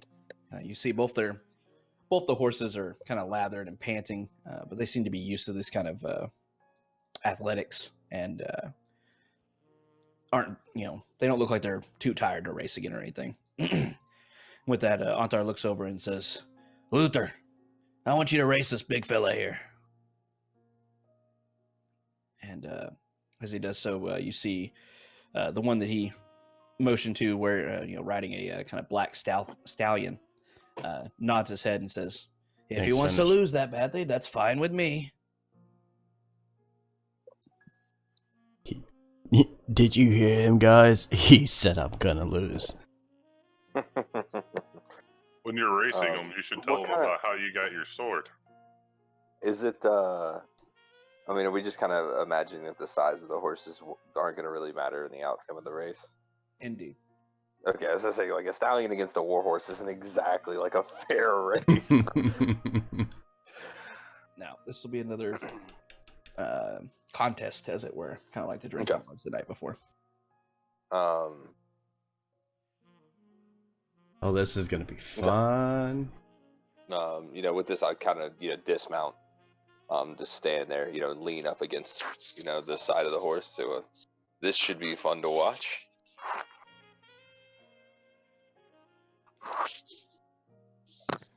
All right. Yeah, should be fun to watch.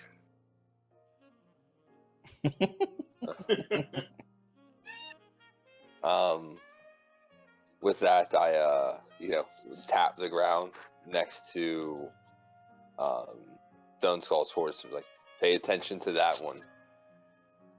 I'm going to focus on keeping my sight, limited blind sight on it. Alrighty. So with that, Luther kind of guides your horse Stone Skull over to the track next to him, and you both start off side by side. You see Arthur says, "Ready? On your mark, go!" And both of your horses take off. The stallion seems to take off a little bit quicker, but you find surprising speed coming out of your war horse. It takes a second for it to get going, but once it does, it just starts charging and racing around the track. You get about halfway across it, and the horse turns and veers into the turn. As it does so, you find yourself beginning to slip over to the side from the speed and momentum. Give me an athletics check. All right, so as you're coming around the turn, you see the other man kind of leaning into the turn, and as you see him doing that, you do much the same and lean into it. You're able to clasp your feet around the sides of your barrel-chested horse, keeping your grip on it, and you circle around, getting about to the halfway mark up here. As you come around the next corner, you're rushing down.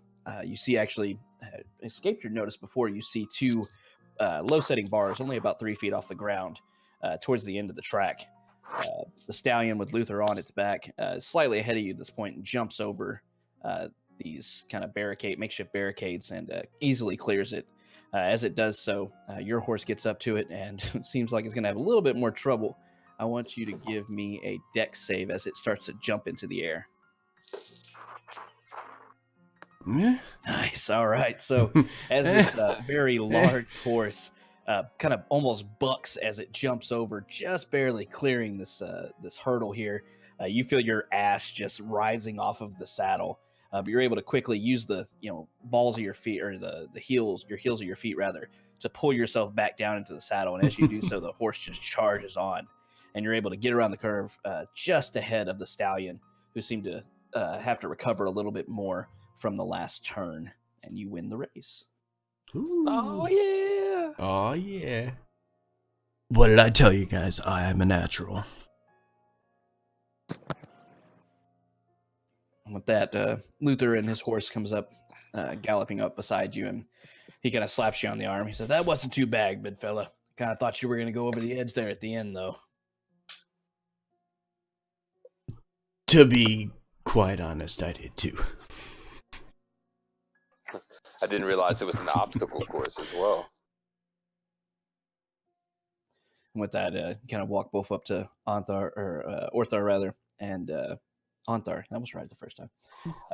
He looks over at you, Max, and says, "I never said it wasn't." So you're not the only one who's good with words. He kind of smiles. He says, "That I am." With that, he kind of walks over to Stone Skull and slaps him on the leg. He's like, "You did well. Not bad riding for somebody who hasn't been training for as long as Luther has. You see, Luther, he's one of my cavalry. He's actually the leader of it." And you see now that Luther gets off his mount, you actually see him walking over to a set of armor that was laying on the ground and a gleaming kind of longsword sitting next to it. He looks much more professional after he takes a few minutes to don the armor. Kind of haphazardly, not really taking much time to properly don it because we know that takes forever. But he walks back over and shakes Stone Skull's hand and says, that was a good race. It's like, I appreciate you testing me that way." Well, I wasn't exactly sure how it would go, but I'm glad that I had the opportunity to beat you in a fair contest.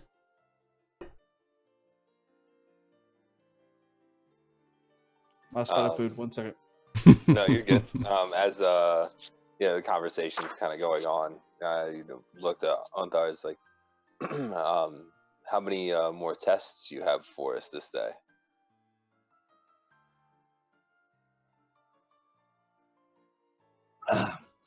With that, Onthar looks over you, and you keep seeing this. You see this kind of gleam in his eye. It says, "Picked up on it, did you? Well, I have to know the people that I'm going to talk to, if I'm even going to." And with that, he looks over at Arun. He says, You've been awfully quiet. What's your name?" I kind of look more attentively back in his direction and say, "My name is Arun, sir. Arun from Candlekeep." You see him reach up and kind of stroke his beard again. He says, "Arun, eh? You see, I noticed that bow on your back. Is it there for decoration?" Far from it, sir. This would be an heirloom of my family. He says, "Oh, an heirloom. So you know how to use it then."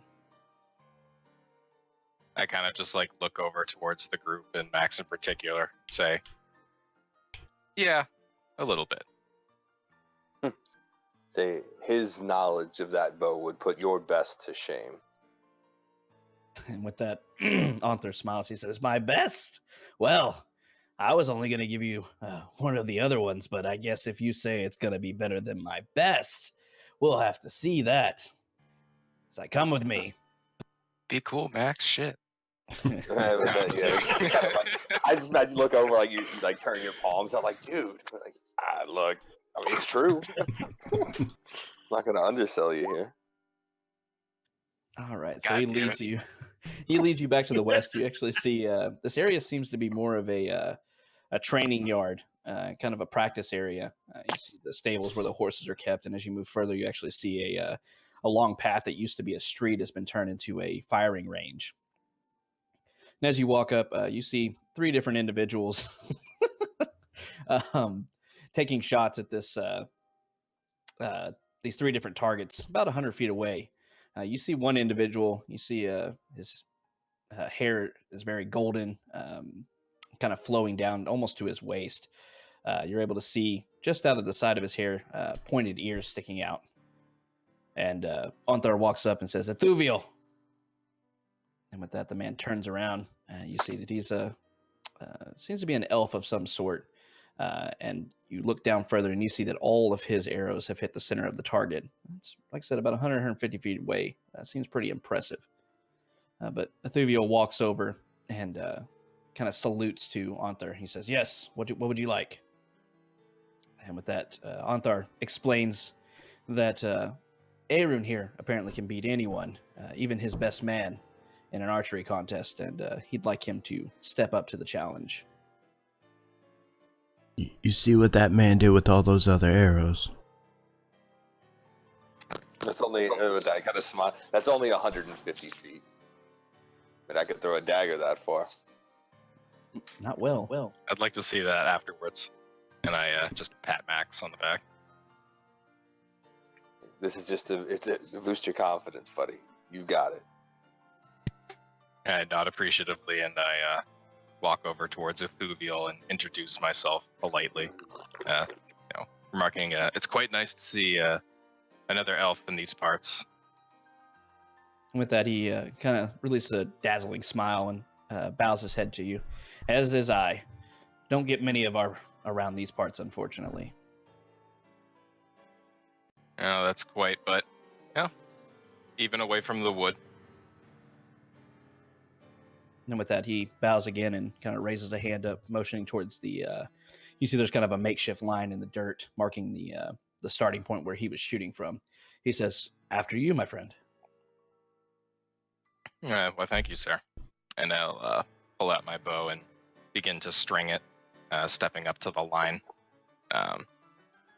And I'll kind of just point down range and say, the first target then, 150 feet.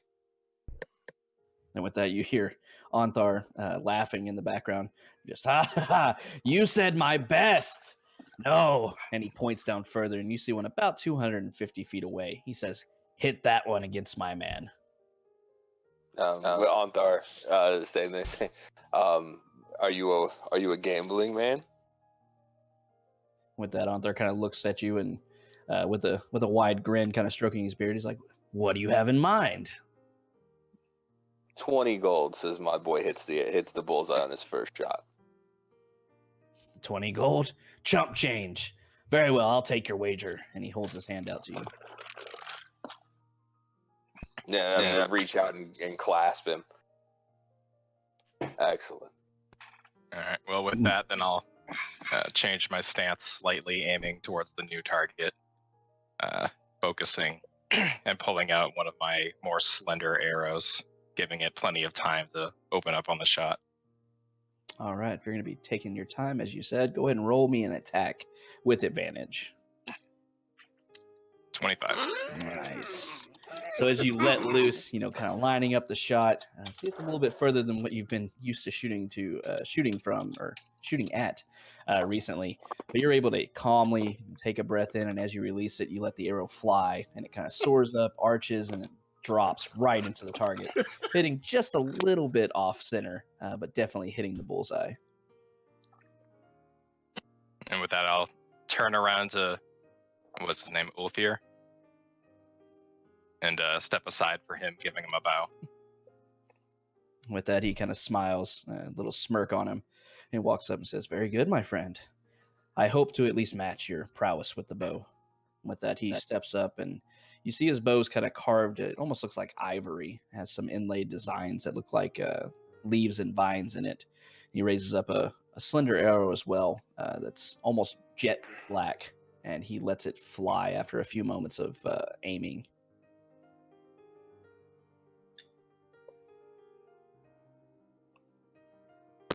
Ooh.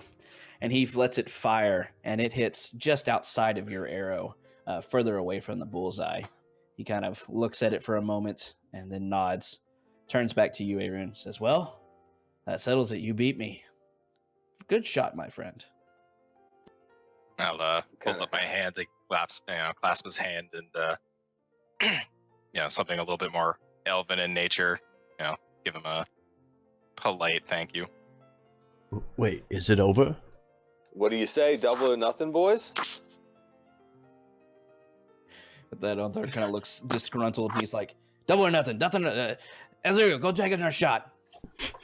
There, you have a target any farther back there? Or is that the farthest your best can reach? Wait. Hold on. I don't want you to lose all the gold you just won, okay? I have a lot of faith in Arun, but let's just think about this. Meanwhile, in the back, me and the other archer are just kind of like looking at each other, going like, No. Is it you wish? No, he is. I hear Stone. So I was like, no, you wish to test us. Let us show him what we're capable of. I kind of tug on Steve's arm. What are they doing? Steve's muted. Sorry. Arun is shooting his arrows at targets further away than normal. Max. Oh, he's using that magic stick. Okay. Betting that he's not sure he has. Everyone's so got I'm the magic some kind of stick. devil to Zorn, aren't I? Yeah, I have right. no idea what you do. All we know is we're I here for now your tell you at friend. every like opportune moment that I just kill things with my mind.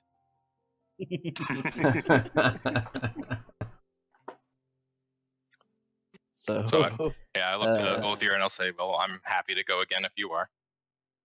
with that, Othio kind of shrugs and says, "Very well. It seems to be entertaining our friends after all."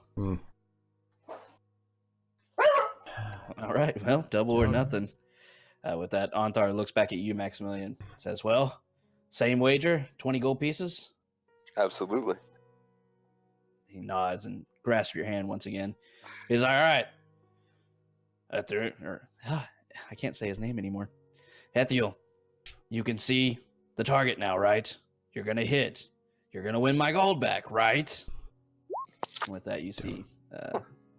Don't put too much pressure on the man if you know he's going to lose. Don't miss.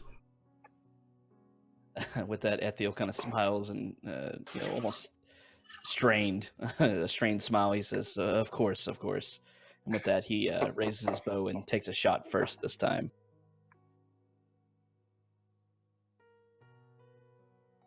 The shot sails in. It lands kind of close to where his other arrow was. You see, this time he had knocked a solid white arrow instead of a black, and it hits next to his, still a little bit further away from the center of your initial arrow. But with that, he steps away from the shooting spot and waves his arm out once again for you to go, Arun. All right. Yeah, I finish clapping politely and say, I hope the jitters don't take this one from me. And he just smiles at you. Big bucks, no whammies. Oof. Nope, 12 that time. Yeah. Oh wait. What? What? No. Well, let's put Advantage? advantage again. No, he Up to didn't you. quite. Aaron didn't quite take as long to line up the shot this time. Kind of got up there and had a little bit of confidence in his shot. Unfortunately, it did go wide of where he was. So a light breeze kind of picked up and pulled the arrow just left of where Ethiel's arrow hit. And with that, you hear Onthar in the background just scream, "Yes! You see, I don't lose every time. Just some of the time. Just some of the time." Well, this stands for a rubber match. Am I correct? With that, he laughs. He's like, "I wouldn't have it any other way. Let's go for 3. 20 gold again?" Let's make it 50. With that, he Wait. laughs. "Ha ha, yes!" And he grabs your hand before you have a chance to pull it away. He says, "I take your wager." Yeah, I clasp like This- on the hand and the forearm, like and both of us just jack. Yes. I whisper to Stone Skull, does he even have 50 gold? This is a very bad idea. I'll walk up to Arun like, "Come on, my boy, let's see that thing fly." And with that, I kind of get an idea and I look back to the paladin and I say, well, Havoc, tell me, does he have multiple targets close to each other? Yeah, every section you see about 100 yard or 100 feet away, and then 200, and then 250 of what you've been shooting at. There's groups of 3 or 4 targets together. Okay. So I say, what if I told you I could hit multiple at once? Who are you addressing? What's his name? Paladin? Ulthar? Onthar. Anthar. With that, he raises an eyebrow. He says, "Well, that'd be a show if nothing else. It'd be worth my 50 gold. Show me." All right. So with a smile, I'll turn back down range and aiming for whatever is the most central target. Just line up my shot as best I can before letting it loose. Wait. What's this one's name? Excellent point, sir. And I dig into my bag, looking around. I don't have my name generator open though. What is this name generator you speak of? Oh, that's weird. Yeah, the arrow's name is Generator. Weird. Okay. All right. 27. All right. So as Aaron lines up a shot, pulling out generator from his quiver, he is able to hit the. Are you still aiming at the 250 feet away? Yep. But as soon as it lands, I'm activating bursting arrow. All right. So it hits almost dead center. Almost dead center of this target, and as it does, it waits about a half a second and then just explodes, destroying all of the targets around it, all 4 of the targets that were back on that line. With that, Onthar kind of raises an eyebrow and lets out a long whistle, just and says, "Well, that was entertaining."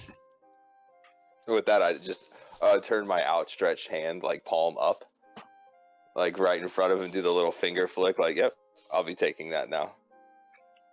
And with that, he holds his finger up in front of you and says, wait. Ethiel has some tricks up his sleeve, too. And with that, he turns back to his elven friend and says, go ahead, you can show him a little bit. With that, Ethiel kind of bows his head and walks up next to Arun. He says, give me 1 second. Maybe, just maybe, I could be as entertaining as you are today. I'll gladly wait for that, friend. And with that, he smiles, and you see him pull 3 arrows out at the same time and knock all 3 of them into his bow and take aim at the... He starts to look at the 250, feet ones and sees they're all kind of gone. So he kind of shrugs and shifts back to the 200, slightly closer, but there's a full group of them there. And with that, he lets off all 3 arrows with 1 shot.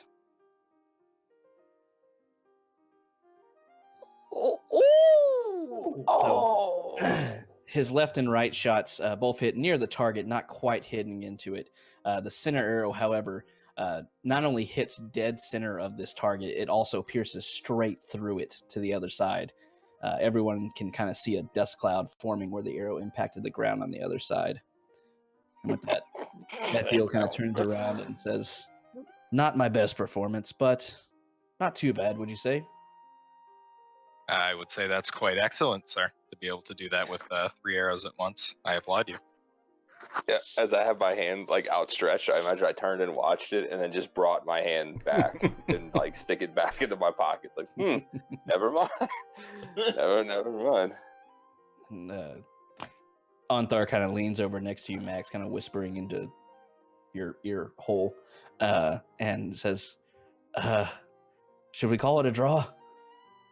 I believe they're more evenly matched than any of us would like to consider appropriate. With that, he kind of slaps you on the back, very friendly-like, and says, "Yeah, that was the thing." And with that, he stands back upright and says, "Well, I think we've had enough watching our elven friends for the afternoon, because at this point, the day's kind of passed on." He says, "You know what?" He turns back to the group and kind of motions for Arun to join him. He says, "I like you. I like you so much I might even talk to you. But not yet. I have some business to take care of. I can't entertain people from the outside for too long, you see. But, that being said, I want to meet you tonight. Come back to the pair of black antlers, right at dusk, and he kind of motions up to the ever-present star in the sky. It says, well, whatever dusk may happen to be in this town, please just meet me there, and I will talk to you about other things." Well, he's talking to Aaron. He's not talking to me. No, he was addressing to everybody. Oh, what that was did Master Leosin make it safe? Is he somewhere we could find him and have a conversation with him as well? With that, he kind of smirks. And he says, Leosin made it safely here. How else would I have known about your presence and your eventual arrival here in El Turel? You'll see him tonight, I promise. Any suggestions then on what to do with the rest of our day? With that, he kind of spreads his hands. He says, "The garden's very lovely this time of year," and he kind of motions back towards the center of the the city. What is You this got a strange television? glowing box you What have? is a TV? I need to stop What's this, looking the at this. magic window? Don't. It's a magic mirror. Ask Forge about the mirrors sometime. Oh, Jesus Um, Christ. with that, he motions back to the center of the city, and he says, "We have a very busy and eager trade port, as well as some of the finest markets on the Sword Coast down here. You might go around and maybe prepare for anything that may be coming in the near future." And with that, he kind of winks at you all. He says, "Either way, entertain yourselves. I feel like you'll be able to do that, right?" I think we Yeah. can manage. Safe travels, and we'll see you this evening. With that, he kind of bows and steps away, leans over to talk to Ethiel very quickly, and then jumps onto his horse again and takes off into the city. And at that point, we will, whatever y'all would like to do, if you would like to go shopping, if you would like to explore the sites or gather any information that you may want to have, you can do that now until the evening. I gotta. Yeah, Yeah, go ahead. you go first, big money. So my only, well, first it was kind of a question just to you, Havoc. That twinkling, that knowing twinkling in his eye, just for future, is that something that like you want me to trigger like an insight or perception thing, or is that just something you're adding for flavor? It's more of a flavor thing. It's just to give you the impression that he knows much more than he's letting on. Yeah. I thought so. I was just sitting here thinking about it, like, wait a second, like, I don't know if that was like passive or active, whatever. But yeah, no. Whatever anybody else wants to do, I'm kind of, fair game. I imagine leaning back like against the fence and just kind of, picking at the like beds of my like claws. I turn to Ethiel and ask him where a reliable Fletcher is within the city. Mm. You would know.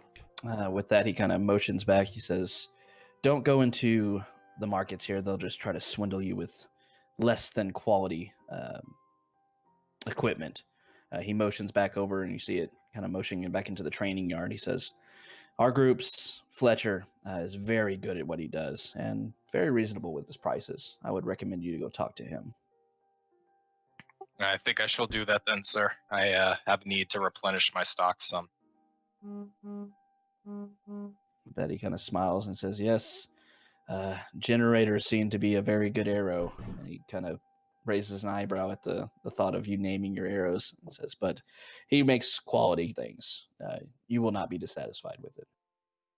And I imagine as the focus turns to everyone else, I'm just like looking at him going, wait, do you not? You don't name your arrow? Oh, okay. He like walk away like that weirdo doesn't name his arrows. Wow. Wow. Wow. Wow. Yeah, I'll go. I mean, anybody else have anything they like to do? I We would need like. health potions. Yes, we need health potions. Are there any good weaponsmiths or anything, or is this just going to be standard run of the mill kind of stuff? There's going to be mostly standard run-of-the-mill stuff. Level 4 parties. So no kind of magical weapons or anything like that. You'd be able to find a couple of alchemists who have made some potions of healing for a decent price that you would be able to purchase. But otherwise, it would be mostly mundane equipment. Yeah, then health potions is all I'm after. Yep. And some rations too, but Well, yeah, the normal. Yeah. We're going on an adventure gear. We'll stock up on food, water.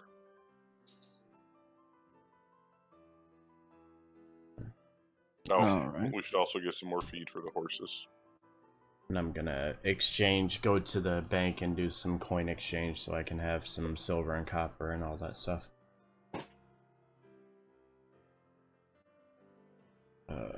Okay. All right. So as you kind of shop around, you're able to find most of the things that you're looking for as far as adventuring gear and such for the normal prices that you would find in the player's handbook, for instance. Steve came with us. Steve did come with you, I would assume. Buying all of the health books. possible. Yeah, well, I think with the exception of Aaron, we're all going shopping, right? Yeah. I'm looking for a blacksmith, a weaponsmith specifically.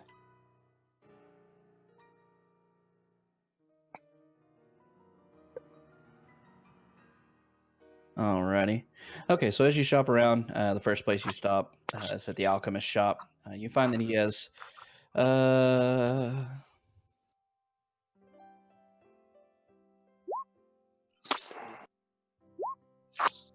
you see that he has 8 potions of healings for sale at the going rate of 50 gold pieces apiece.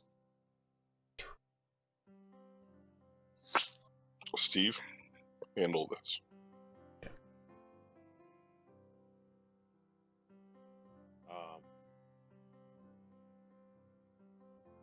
Try and talk him down. Okay, so as you kind of ask him if he'd be willing to go down, he kind of seems very hesitant. He says, I don't know. It's kind of how I make my living. If you want to give a persuasion check to see if you're able to.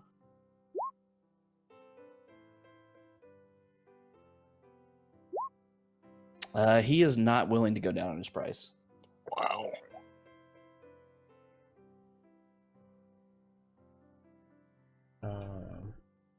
I do believe we all received some treasure too that's in need of selling.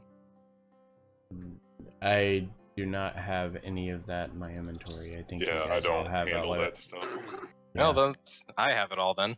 Yeah. We have 6 ornamental gems worth 10 gold piece each and 8 semi-precious worth 50 each. Mm-hmm. I have very basic stuff like the stuff that I started the game with. So. Well, I guess I'm buying a shit ton of arrows. See you jerks later. I've got some good coin.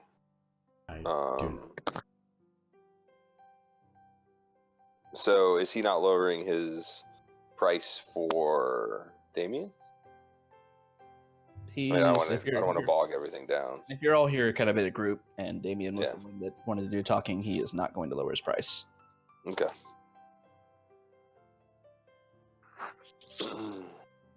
When you say, how important are these to us as a whole? Well, considering we had to walk you out of there broken and battered, I'd say pretty important. Well, I have my own ideas for that. However, I don't want to spend all my money simply on these. I'll reach into my pouch and attempt to pull out 100 gold. I thought you were gonna daredevil style it. You got it like stashed away in different spots, so you know what's what. How do y'all have so much gold? Did you guys distribute them at the end of the games every night? No, we haven't. I've just been putting on my inventory. Okay. Yeah, I just had mine too. Well, yeah, I've been working off what we were given for starting. Yeah, you have mine. What do you mean? You've got at least 250. Yeah, because we got 250 as a reward. That must have happened when I was away, like ending the stream, because I only had a total of 90 gold in my inventory. No, the way Havoc did it is he said, hey, you're going to get 250 gold for this, and I think we all just marked it then. Oh, okay. Alright, I'll just put that to my thing then. Wasn't it like a half now, half later situation? No, I just imagined we got paid. We completed it. We got paid. Okay. We hit the A button and turned that quest in. Yep, completed. Yes. I'm going to assume that I'm going to keep this horse for a while, so I'd like... Are there any like saddle makers or anything like that in the area? I know it has a very basic riding saddle, but I would like to get something a little more durable for combat.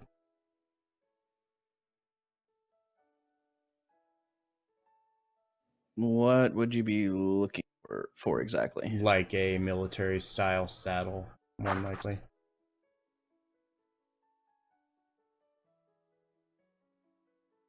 Lock those legs in. Mm-hmm.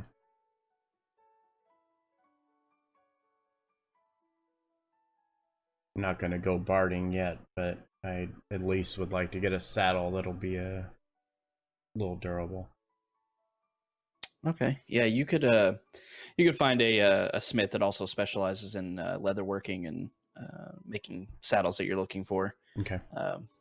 Would go for the normal rate of 20 gold 20 pieces gold. for something like that. Yep. Okay.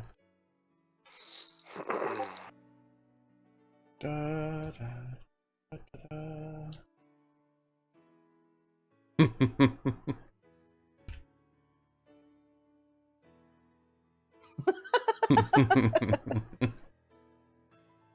Yo, that horse is thick. Mhm. Mhm.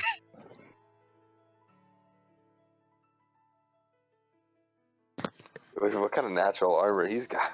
I need that. What am I Uh, missing? Are Picture y'all in looking Discord. to? Yeah, over in No. Discord. Are y'all looking to buy any of those potions or anything, or looking for anything else? Yeah, no, I'm gonna hand my 100 gold. I kind of hold it out to Steve.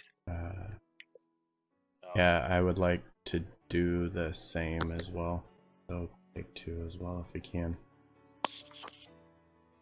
Okay, 50 gold apiece. I'm going to buy one and stash it for Averin in case he wanted one.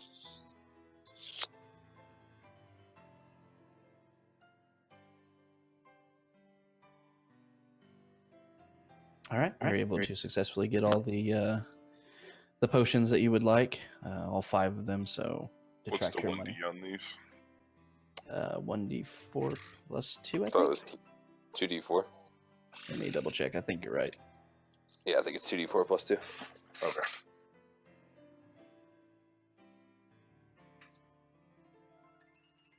Yeah, 2d4 plus 2. You're right.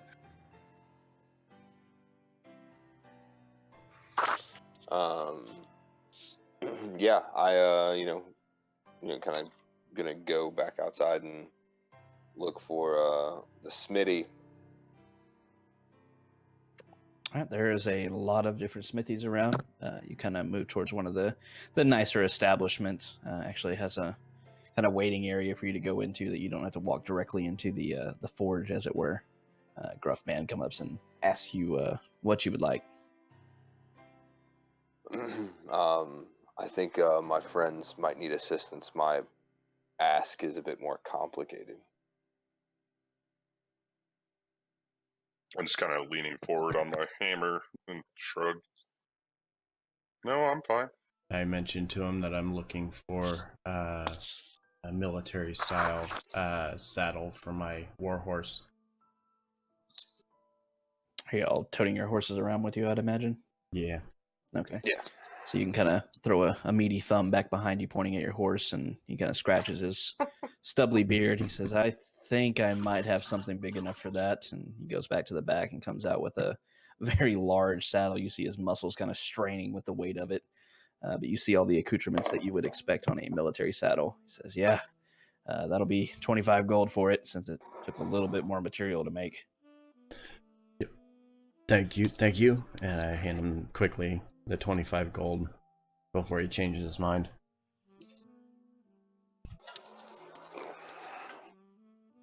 All right. You're able to acquire a military saddle. Dun dun dun dun dun dun dun dun. Steve, you got anything for the man?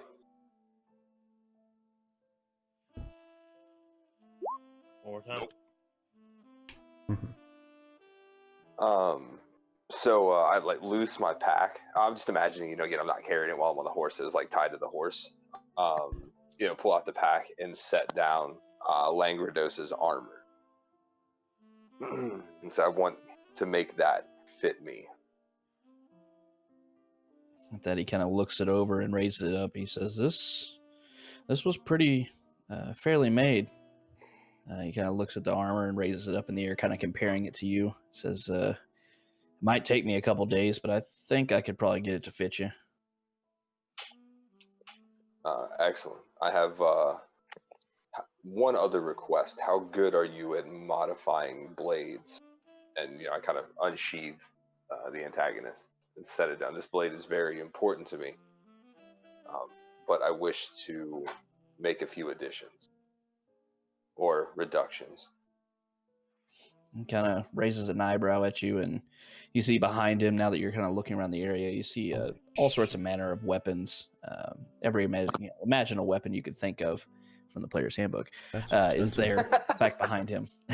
And you're looking over them. And you see, he says, I'm fairly decent at what I do when it comes to weapon craft. He says, I might be able to do it, depending on what you're asking. I pull out like a small diagram that I've been working on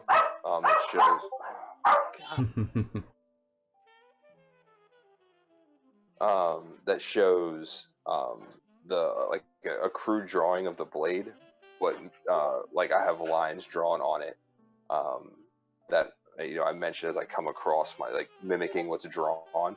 Can you make grooves in this blade and kind of point and aim like going along with the diagram that I've put in front of him? He kind of looks over the diagram and tries to kind of translate that to what he would have to do to it. And he starts to nod. He says, yeah, it would take a little time, but I think I can modify it that way. With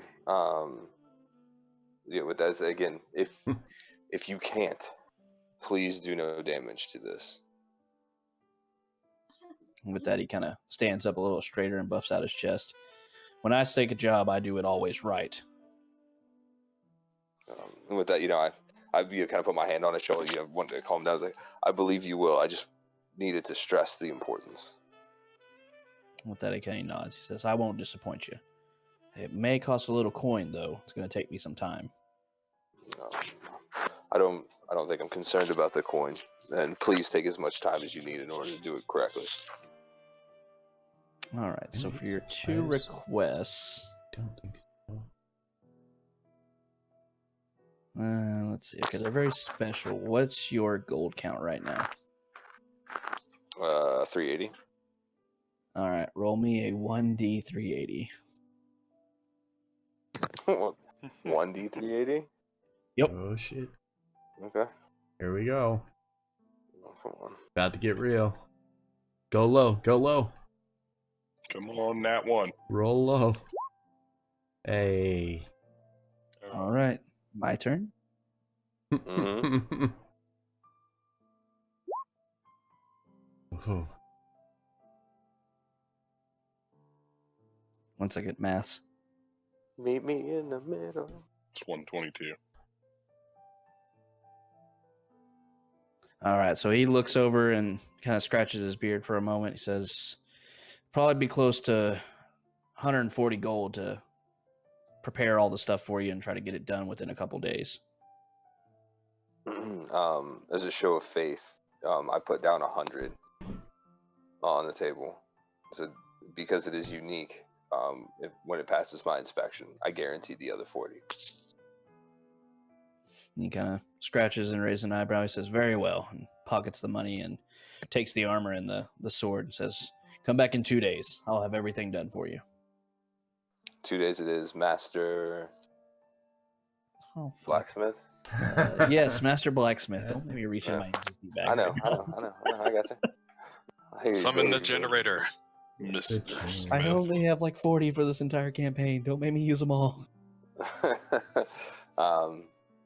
If you need us, we'll be at 2 Black Antlers.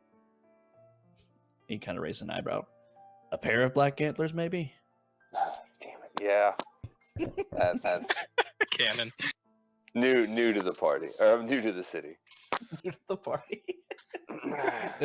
He Just Oh. breaking all kind of walls right now. He's like, oh, very well, Master Dragon. He's I will have it back to still you in 2 days. he's still recovering from a night of drinking. You'll have to forgive him. With Onthar. And he kind of smiles at the hearing in the name of the Onthar. Yes, that man is talented in some ways, I would say. That sounded so sexual. Yeah, I was about to say phrasing. What's nobody doing phrasing anymore? Man. Whew.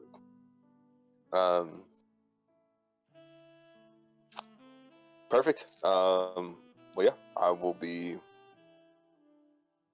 all set then. That's all I need. All right. Anybody else have anything they would like to do before the evening? No. I think I'm good. Yeah, no. My concerns have been met. I'm gonna look for the shop where I can buy tea. Do what? Kenny G is drowning you out, dude. Is there a spot where I buy a thieves tool? Yes, there is.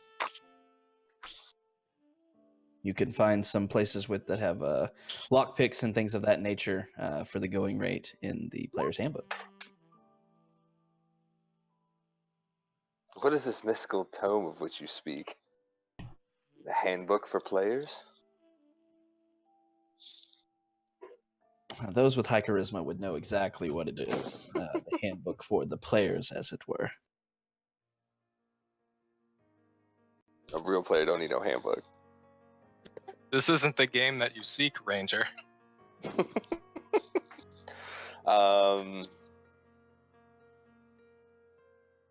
Yeah, I can't think of anything else I was looking for in particular. Is there an armor smith? Like, or we kind of talked to this guy before we take off. Do you have any exceptional shields?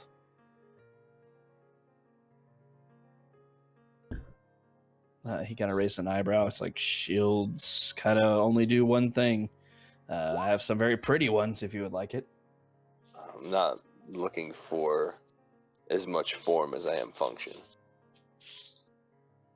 He kind of nods and says, yes, they all function the same. Fair enough. Shields all Then have I guess. AC. There's no different shields in this game.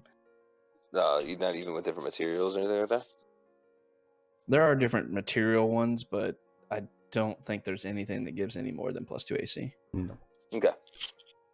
I'm double checking because I'm fairly certain that's right. You can invest some money if you want something that's lighter, but that's about it. Yeah, I'm not really worried about weight.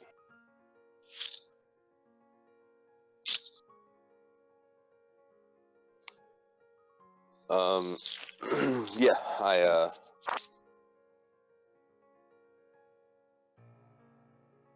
I'm good after that though.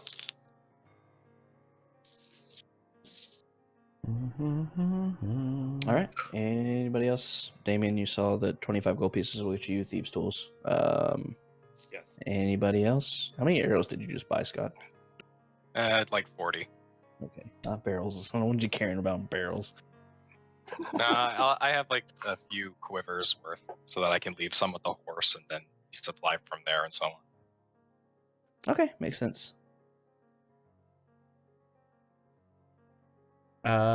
Actually, I'm going to check one thing. Hold on. Okay.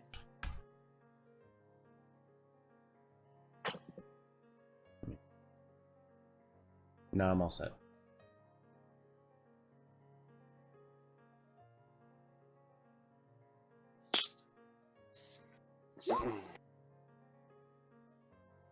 All right. So if nobody has anything else, I would imagine you kind of go around the town exploring the sights. Always that ever-present star in the sky beaming down light upon you. You see the very long, very beautiful garden in the middle of the city. You're able to walk through it. It's very tranquil. You see lots of people just kind of sitting here. You see several people that look like scholars reading books underneath some of the trees out here. Lovers going in between the trees and the garden proper, walking around. It seems like a very popular social area. But as the day drains on, you get to where the sun that you see in the sky, that you know to actually be the sun, begins to set, though that star still hangs ever present in the sky, beaming light down upon the city. But you make your way back to a pair of black antlers. Yeah, it's such a silly name. I should have renamed that. You make your way back there. You see there's not very many people present, even with it getting later into the day. It's nothing compared to the previous night as far as the amount of patrons there. But as you walk in, you see a young man walk forward to you and bow his head towards you. He says, "My name is..." Line. Let me bring up one of my NPCs because I wasn't ready for a name. He says, "My name is Logan. I am Froome's squire. He would like to see you now." Lead the way, please. All right, everybody down to follow the squire? Oh yeah, we're going. Alrighty. Yep. So Froome's squire shows you to a private space off to the tavern's common room and closes the door when he leaves. Waiting for you in the room are the broad-shouldered human paladin, the monk Leosin, and many pitchers of dark red wine. The paladin's face wears a serious expression, unlike its usual open countenance. He addresses you all. "My friends, we have important business to discuss. At this point, you know almost as much about it as we do, and thanks to you, we know twice as much today as we did a 10-day ago. Something rotten is afoot. We have no formal organization to oppose these rascals. Not yet, anyway. We're working on that. And we need people like you," and he kind of stares around at the entire group, "who know how and when to fight, and how and when to keep their heads down and observe. We can't promise you anything except long days filled with danger and stress, but," and he kind of breaks out and smile again, "what could be better than that, eh?" Preventing what happened in Greenest from happening anywhere else. And he kind of nods and says, "Yes, that's exactly what we're looking for." And with that, you see Leosin, who was kind of standing next to Onthar, leaning against the wall, steps forward. He says, "I know as much as you do now after our talk about this cult. We don't know exactly what their plans are. We just know that they're gathering a horde for some gold for this dragon queen, for Tiamat. How they plan to bring back this legend is beyond me. But we need someone to look into this further. As we," and he kind of addresses himself, "and the people under Froome here begin to gather supporters and try to levy the severity of this issue."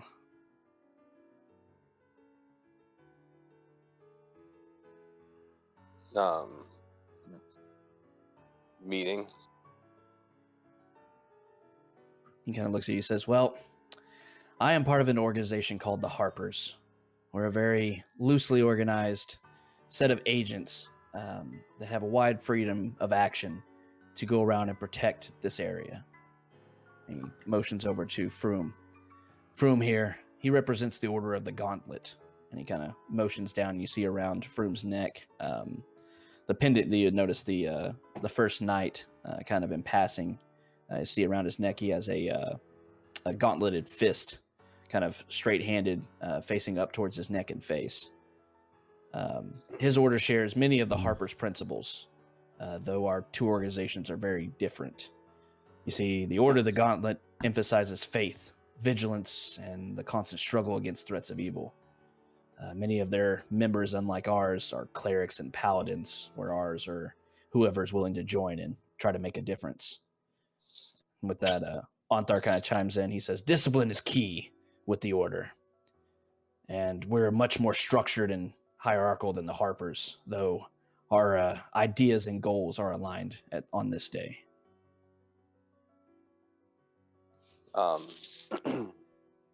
Yeah, agreed. I agree with the fact that discipline is what's going to be required to take down these creatures. That is unfortunately why Master Leosin had to seek out your aid. And then, I don't mean that like negatively, basically just kind of knocking the Harper down a peg. Yeah, siding with Onthar. And with that, you see Leosin visibly, kind of bow his head in acquiescence to it. He says, "My order, we work to shift things. We don't work with an iron fist, as it were." He kind of looks over at Onthar, rolling his eyes a bit. He says, "My group is more subtle in its dealings. But what we ask here today is, you can join us. You can join us formally as a Harper or part of the Order. But we just want your help, regardless."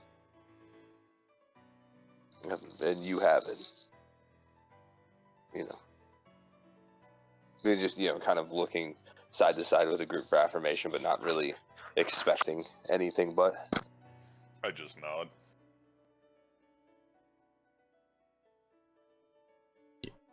I'm with them. Whatever Max says, we follow him. Well said. While I'm adverse to pledging myself overly to something I know little about, I'm in it for the best of everyone. And with that, Anthar kind of nods his head. He says, well, we're still very loosely organized, as much as I hate to admit it, trying to structure something to go against this cult. We've seen, not only with the attack on Greenus, but the widespread attacks all around the Sword Coast, that this is a very large group and they have something they're planning. All I can offer you right now is, like I said, is danger, but also we can help you. We can offer help and support from our other members and allies. We're spread everywhere from Nashkel all the way down to Candlekeep, and south to Neverwinter and Mirabar to the north. We have members everywhere. We're just working on gathering information, trying to get more about this cult, who seems to have changed their modus operandi to this point from what they did in the past. How? What do you mean how they operated in the past? And with that, you see Anthar kind of rest his elbows on the table in front of him and clasp his hands together in a kind of triangle. He says, well, you may have heard in the past, the Cult of the Dragon was very focused on creating Dracoliches. They wanted to bring dragons back to life and worship them. But now it seems like the faction has taken over to this Tiamat, worshiping her as a god and trying to bring her back to the material plane. We've seen proof of that in an inscription that is in fact their goal.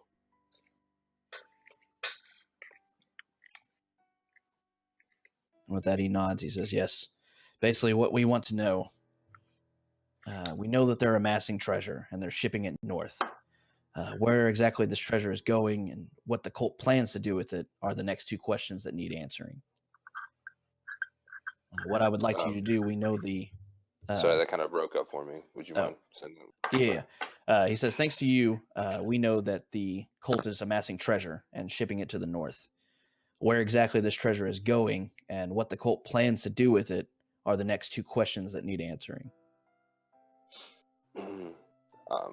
I can't say what exactly they're doing with it for certain, but I know it's being freighted up north to Neratar.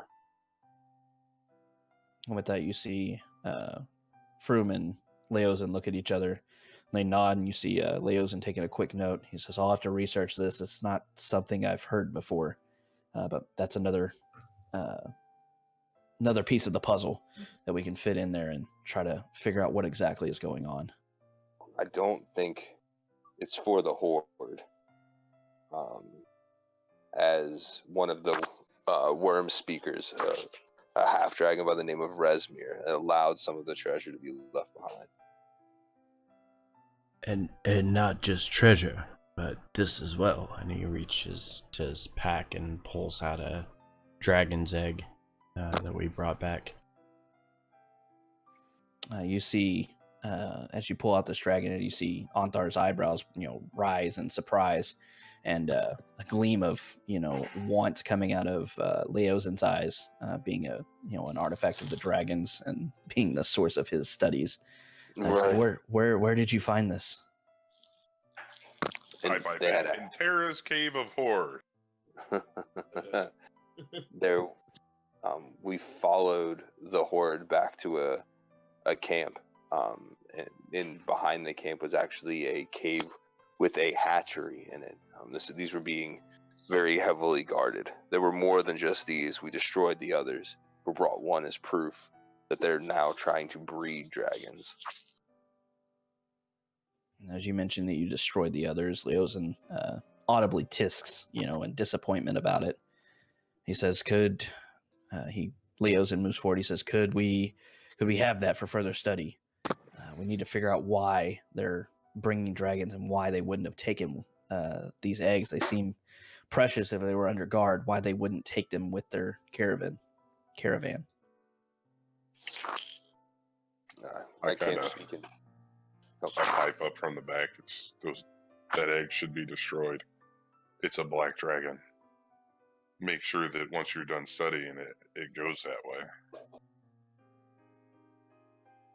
Anthar kind of eyes Leosin as you're speaking, Terra, and says, looks back towards you and says, "It will be done, regardless of what some people may want." And Stone Skull will hand the egg over to Leosin for him to do as he would like to. Okay.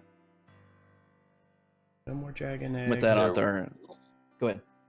No, I was just going to, tell him that the camp looked like to be a more permanent fixture, as they took many things that were considered valuable, but left a guard behind, as well as other structures. I don't believe that's something that's going to be vacant for long. As you're saying that, you can already see Leosin kind of leaning over and studying this egg. He looks it over and he says, "No, I think I may have to disagree with you on that." He looks back up to you. "This dragon is almost hatched. Any longer," he kind of thinks, where did you find this? Was it in a place that was, warm and damp?" To an extent, it was a cave, but it was made to feel different than the rest of the chambers. With that, he kind of nods. He says, "These dragon eggs, they take a very specific climate to mature and hatch. These were more than likely a matter of days, a week at most, from hatching when you came upon them. And since you took it out of its, its optimal habitat, it's been dormant ever since, waiting to hatch. It wouldn't be long if we were to put it back into another place suitable for them to hatch in." That I believe it's time for us to destroy it. That Leosin kind of looks up and looks back down at the egg. Give me a persuasion check. Where's my character sheet? I'll roll 20, crash. Sorry. Oh, rip. Yeah. No, I mean, it crashed before. I didn't have a chance to open the character sheet back up. Oh, okay.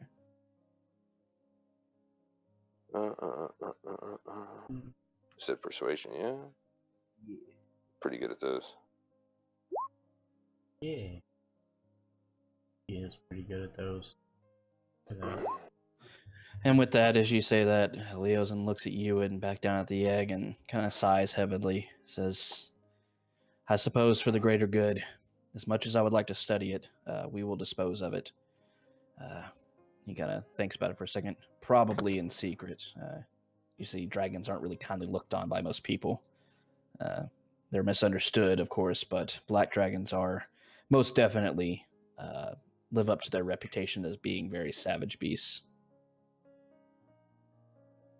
On that, we agree.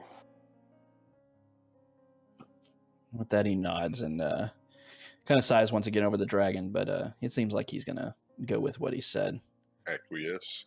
Yeah, he will acquiesce to your request. We also found that the cultists are looking to move to the town of Barragost and head north from there. And with that, Anthar kind of pipes up and says, how do you know about Barragost already?" What do you mean already? He kind of sighs. He says, "Well, we heard yesterday they were attacked.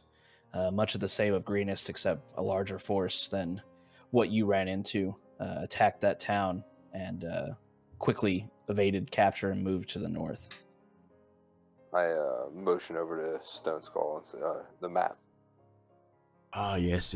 And he kind of fumbles through his pack again and pulls out the rolled up map that he gathered from the cave. Yeah, set it down on the table and spread it out with both hands. Look at the arrows. There. And with that, you can kind of see the map detailing the The arrow sketched in the green fields towards the west and the town of Baragost on the tradeway, and the arrow turns north from there. Onthar and Leosin study this and says, well, I wish we would have had this information sooner. We might have been able to save. It didn't seem like they, much like Greenus, they didn't really go to kill, but mostly to pillage. But I'm sure we did lose a few of our agents there, unfortunately, that tried to stop them. They didn't take any quarter. If they met any resistance, that resistance was met with instant violence. With that, Onthar nods, says it's regrettable. But at least we have this information now. We know they're, in fact, moving to the north now. And he kind of looks at the map a little further. He says, it looks like, from what I'm seeing here, let me make sure I'm right on the map.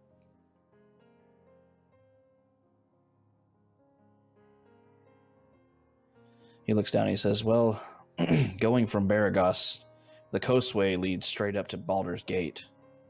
He kind of scratches his face or his beard. So here's what I want you to do. I want you to go to Baldur's Gate. And he kind of points out in the direction of the south part of Elturil. He says, the Kyanthar River runs from here straight to Baldur's Gate. I think even with them having a head start, if they're toting a hoard of treasure and valuables, they're going to be slow to move. You could arrive at Baldur's Gate before them.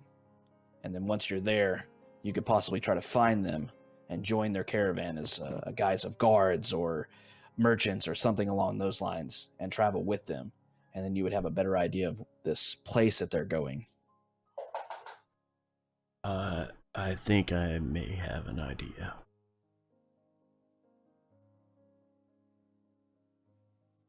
Onthar kind of peeks up.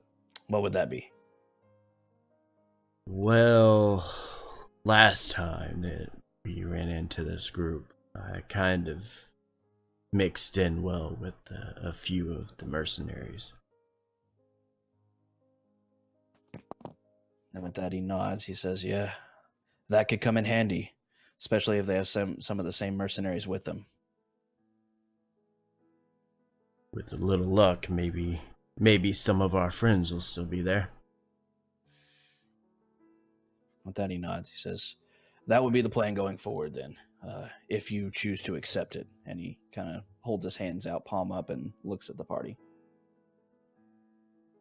We have a bit of an issue with myself and Brother Rogar. We are seen as undesirable and unwanted to the cult. And with that, you see Onthar kind of scratch his beard. He says, yes, they seem to have a negative opinion of you, Dragonborn. I'm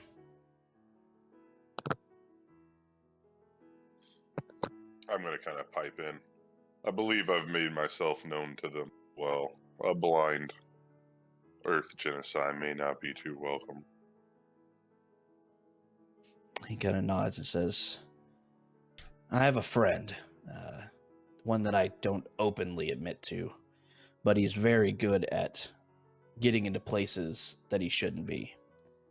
He may be able to help you disguise yourself in such a way that you'll go unnoticed when you travel to Baldur's Gate.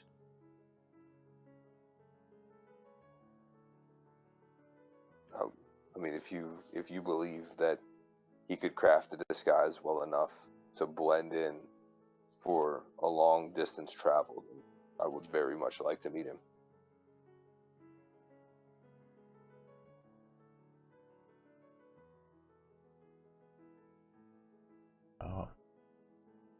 We would like to meet him.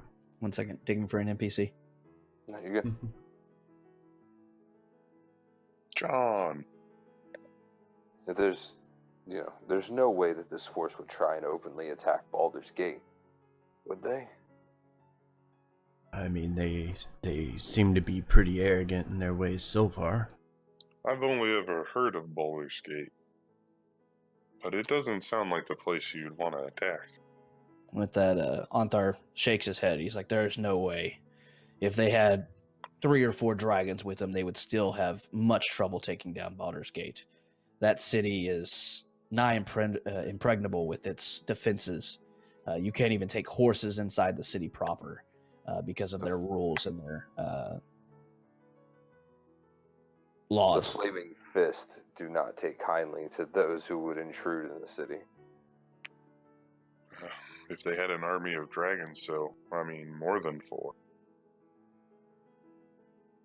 With that, Arthur kind of shrugs. He says, up to this point, we haven't seen anything like that, but I can send word ahead to some of my agents there to warn the people around just to be sure. But Yeah.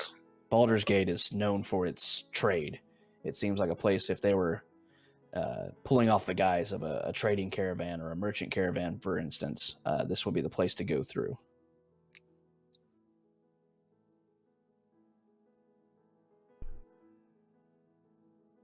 I just kind of nod. I don't doubt that we could make it in with them. But is there, what information do we need specifically? What are you looking for? With that, he kind of references what he said before. He says, I need to figure out where exactly this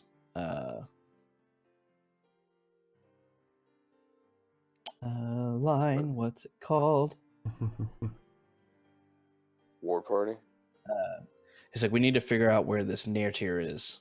It's not a city or anything or a village even that I know of. We'll have to research it more.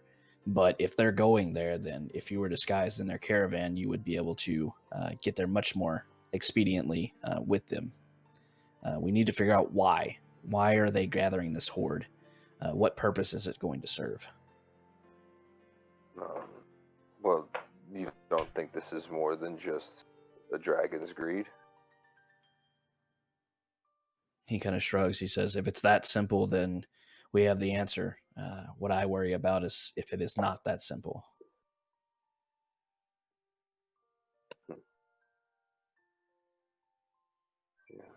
He makes a good point.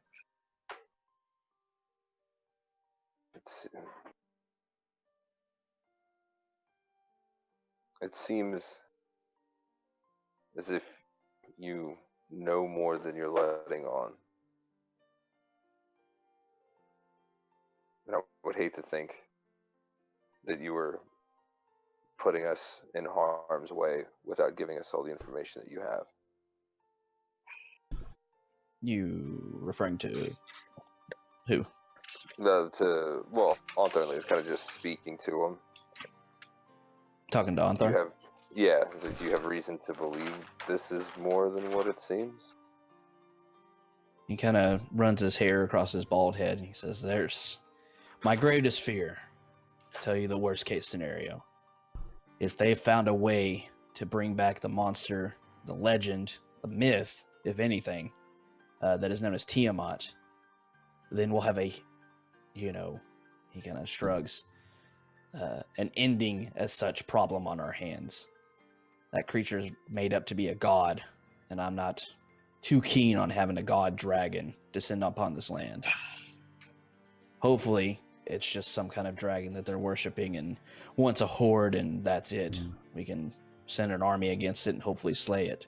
But if it's something more, if it's something greater than that, we need to know. It is, I believe your worst fears are closer to being realized with every day. I don't think that this is something smaller. I think this is something larger. But it's definitely something that needs to be addressed immediately. We can leave inside of 2 days if you can arrange transport down the river. With that, he nods. He says, I have some friends that take boats from here to, from Eltriel down to Baldur's Gate. I can arrange transport for you. Terra sighs audibly. We'll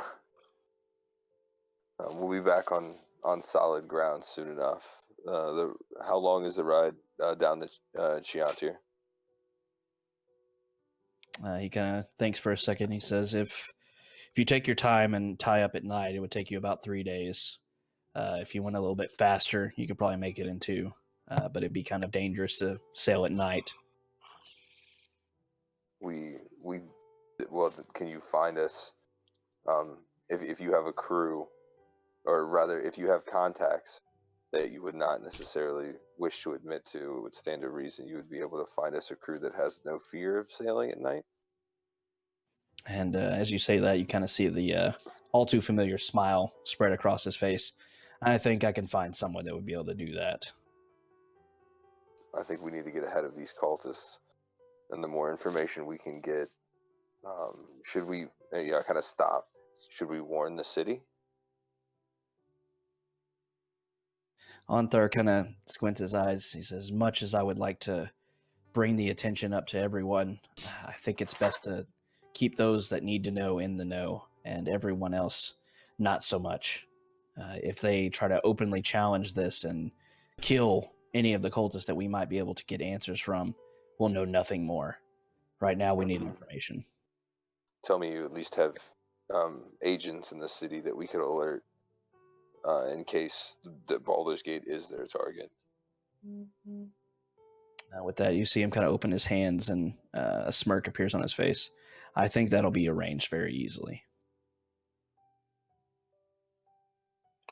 I kind of lean back up against the wall. So first the disguise man, and then we have to get on a boat. That is going to be the fastest way to get there. Okay, well, we should get the disguise man started as possible if we only have 2 days before we leave.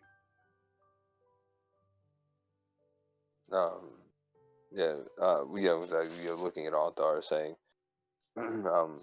this gentleman that you know, and I like lean and then kind of smile when I say, unfortunately, can he assist us in putting together disguises quickly so we might have it ready to travel? He kind of nods. I think he'll be able to take care of you. You need to go down to the southeast end of the city. It's a little bit of a rough sort of the town, as you see. It's why I don't go down there very often. But his name is Vlagan Moradin. He's very good at disguising himself.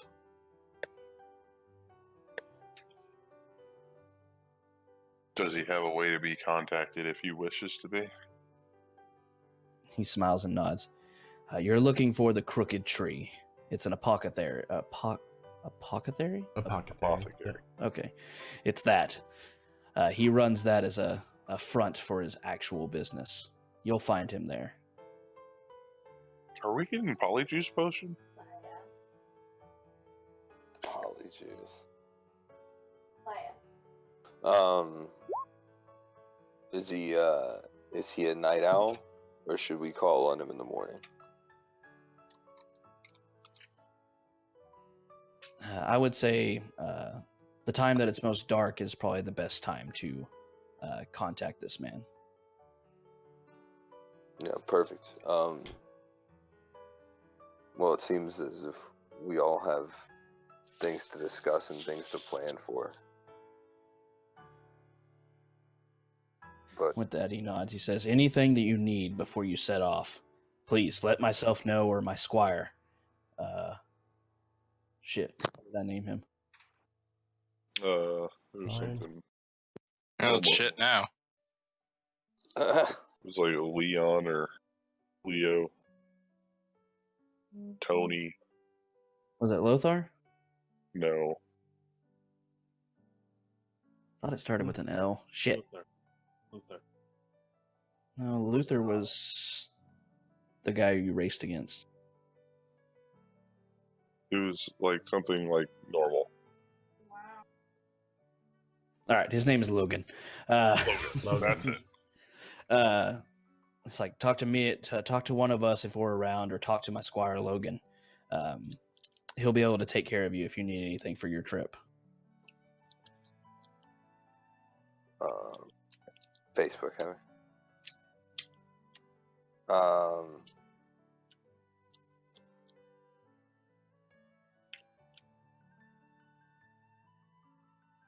Logan.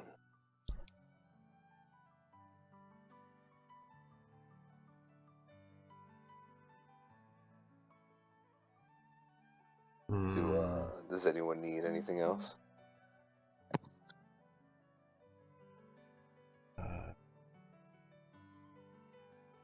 anyone want anything else? No, I think I'm okay. I mean, one mall, but I don't think I'm gonna get that. So Anthar kind of pipes up. He says, "Don't rush. If you won't be ready for a couple of days, you have time to think about it. I think you'll still get there to Baldur's Gate before them if you take the river. Take some time to repair your arms as well as yourselves. This is going to be dangerous. I want to make sure that you know this." Everything since the moment we've stepped foot in Greenest has been dangerous. We've I mean, become quite accustomed to it. some of those kobolds weren't. As you say that, you see the smile return once again. It's been fun, though, hasn't it? It's not been devoid of excitement. Ah, yes. Make for a grand story one day. And with that, he says, "Take your time. If you need anything from us, please let us know. Come back here 2 mornings from now, and I'll have everything arranged for you to leave." Stand up and clasp his hand and then motion over to the dragon egg and make sure that it gets destroyed. You see Anthar clasp your hand back in farewell, and he looks over at Leosin and doesn't break eye contact with him. He says, "It will be. No worries there, friend." Good. Look over at Leosin. It was a pleasure meeting you. Seeing you again now, especially well enough to travel. I hope we get to meet again. And Leosin kind of bows his head and looks back down at the dragon egg and kind of sighs wistfully. He says, "Yes." He sighs and looks back up at you. "Thank you once again for what you did to save me from the cult. I will never be able to fully repay you for that. But if you need anything from the Harpers, please let me know." I reach into my pouch and pull out the 4 roughly carved statuettes that I lifted from the kobold's bedroom and set them down and said, "Here, for your study." So it seems the kobolds are just as fanatical as the rest of them. With that, you see kind of a weary smile pick up on his face as he reaches down and begins to examine it. He kind of says, "That's fascinating," and begins mumbling to himself.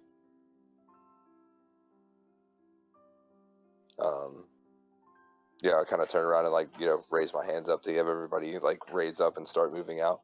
Kind of ushering the rest of the group towards the door. I'm gonna make my way out. I will follow behind. Everybody ready to exit stage right? Yep. Yeah. Yep. All right. So it is beyond dusk, heading into the night now as you leave this kind of anteroom in the pair of black antlers and make your way out into the night to presumably go to meet Vlag and Moradin.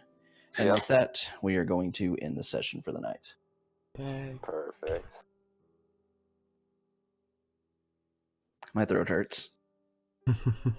Yeah, I'm falling asleep just because of illness. You talk about RP before- stuff. That means you're talking a lot. Yeah. Yeah, before this is what I have on the itinerary for us to do before we leave. Go to the Disguiseman, get his help, possibly research other items we may want, get plenty of rest, drink plenty of fluids, retrieve Max's armor and weapons. I would like to also maybe find some Mason's tools or something, because I'm gonna have some special projects that I'm gonna work on during short rest. Just little stuff. Okay. Alright, and then things being taken care of, warning the Baldur Gates agents, passage on a ship. What else was he sending agents to do? No, he was just then us blending in with the caravan, in an effort to figure out where Yeah, no, exactly. I know that, Oh, but yeah, he's gonna send a warning to Baldur's Gate, and then he's gonna arrange our passage on a ship, right? yeah. Okay. And get us anything that we need. I didn't get us anything we need. Gonna end the stream and I'll be back. All right. Yeah. All right. So, I believe that's gonna put us at the end of our session here. Thank you guys for being here. Very much appreciate all of you that tuned in tonight throughout the stream. Feel free to check back and rewatch as often as you would like. We got all of our videos are posted in the collection section, so you can always go back and rewatch any of those.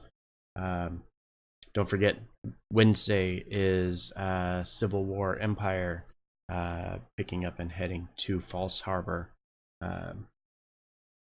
Other than that, it's going to be a pretty quiet week until we get back to the weekend. So I appreciate everybody being here, and I hope to see you again very soon. Have a good night.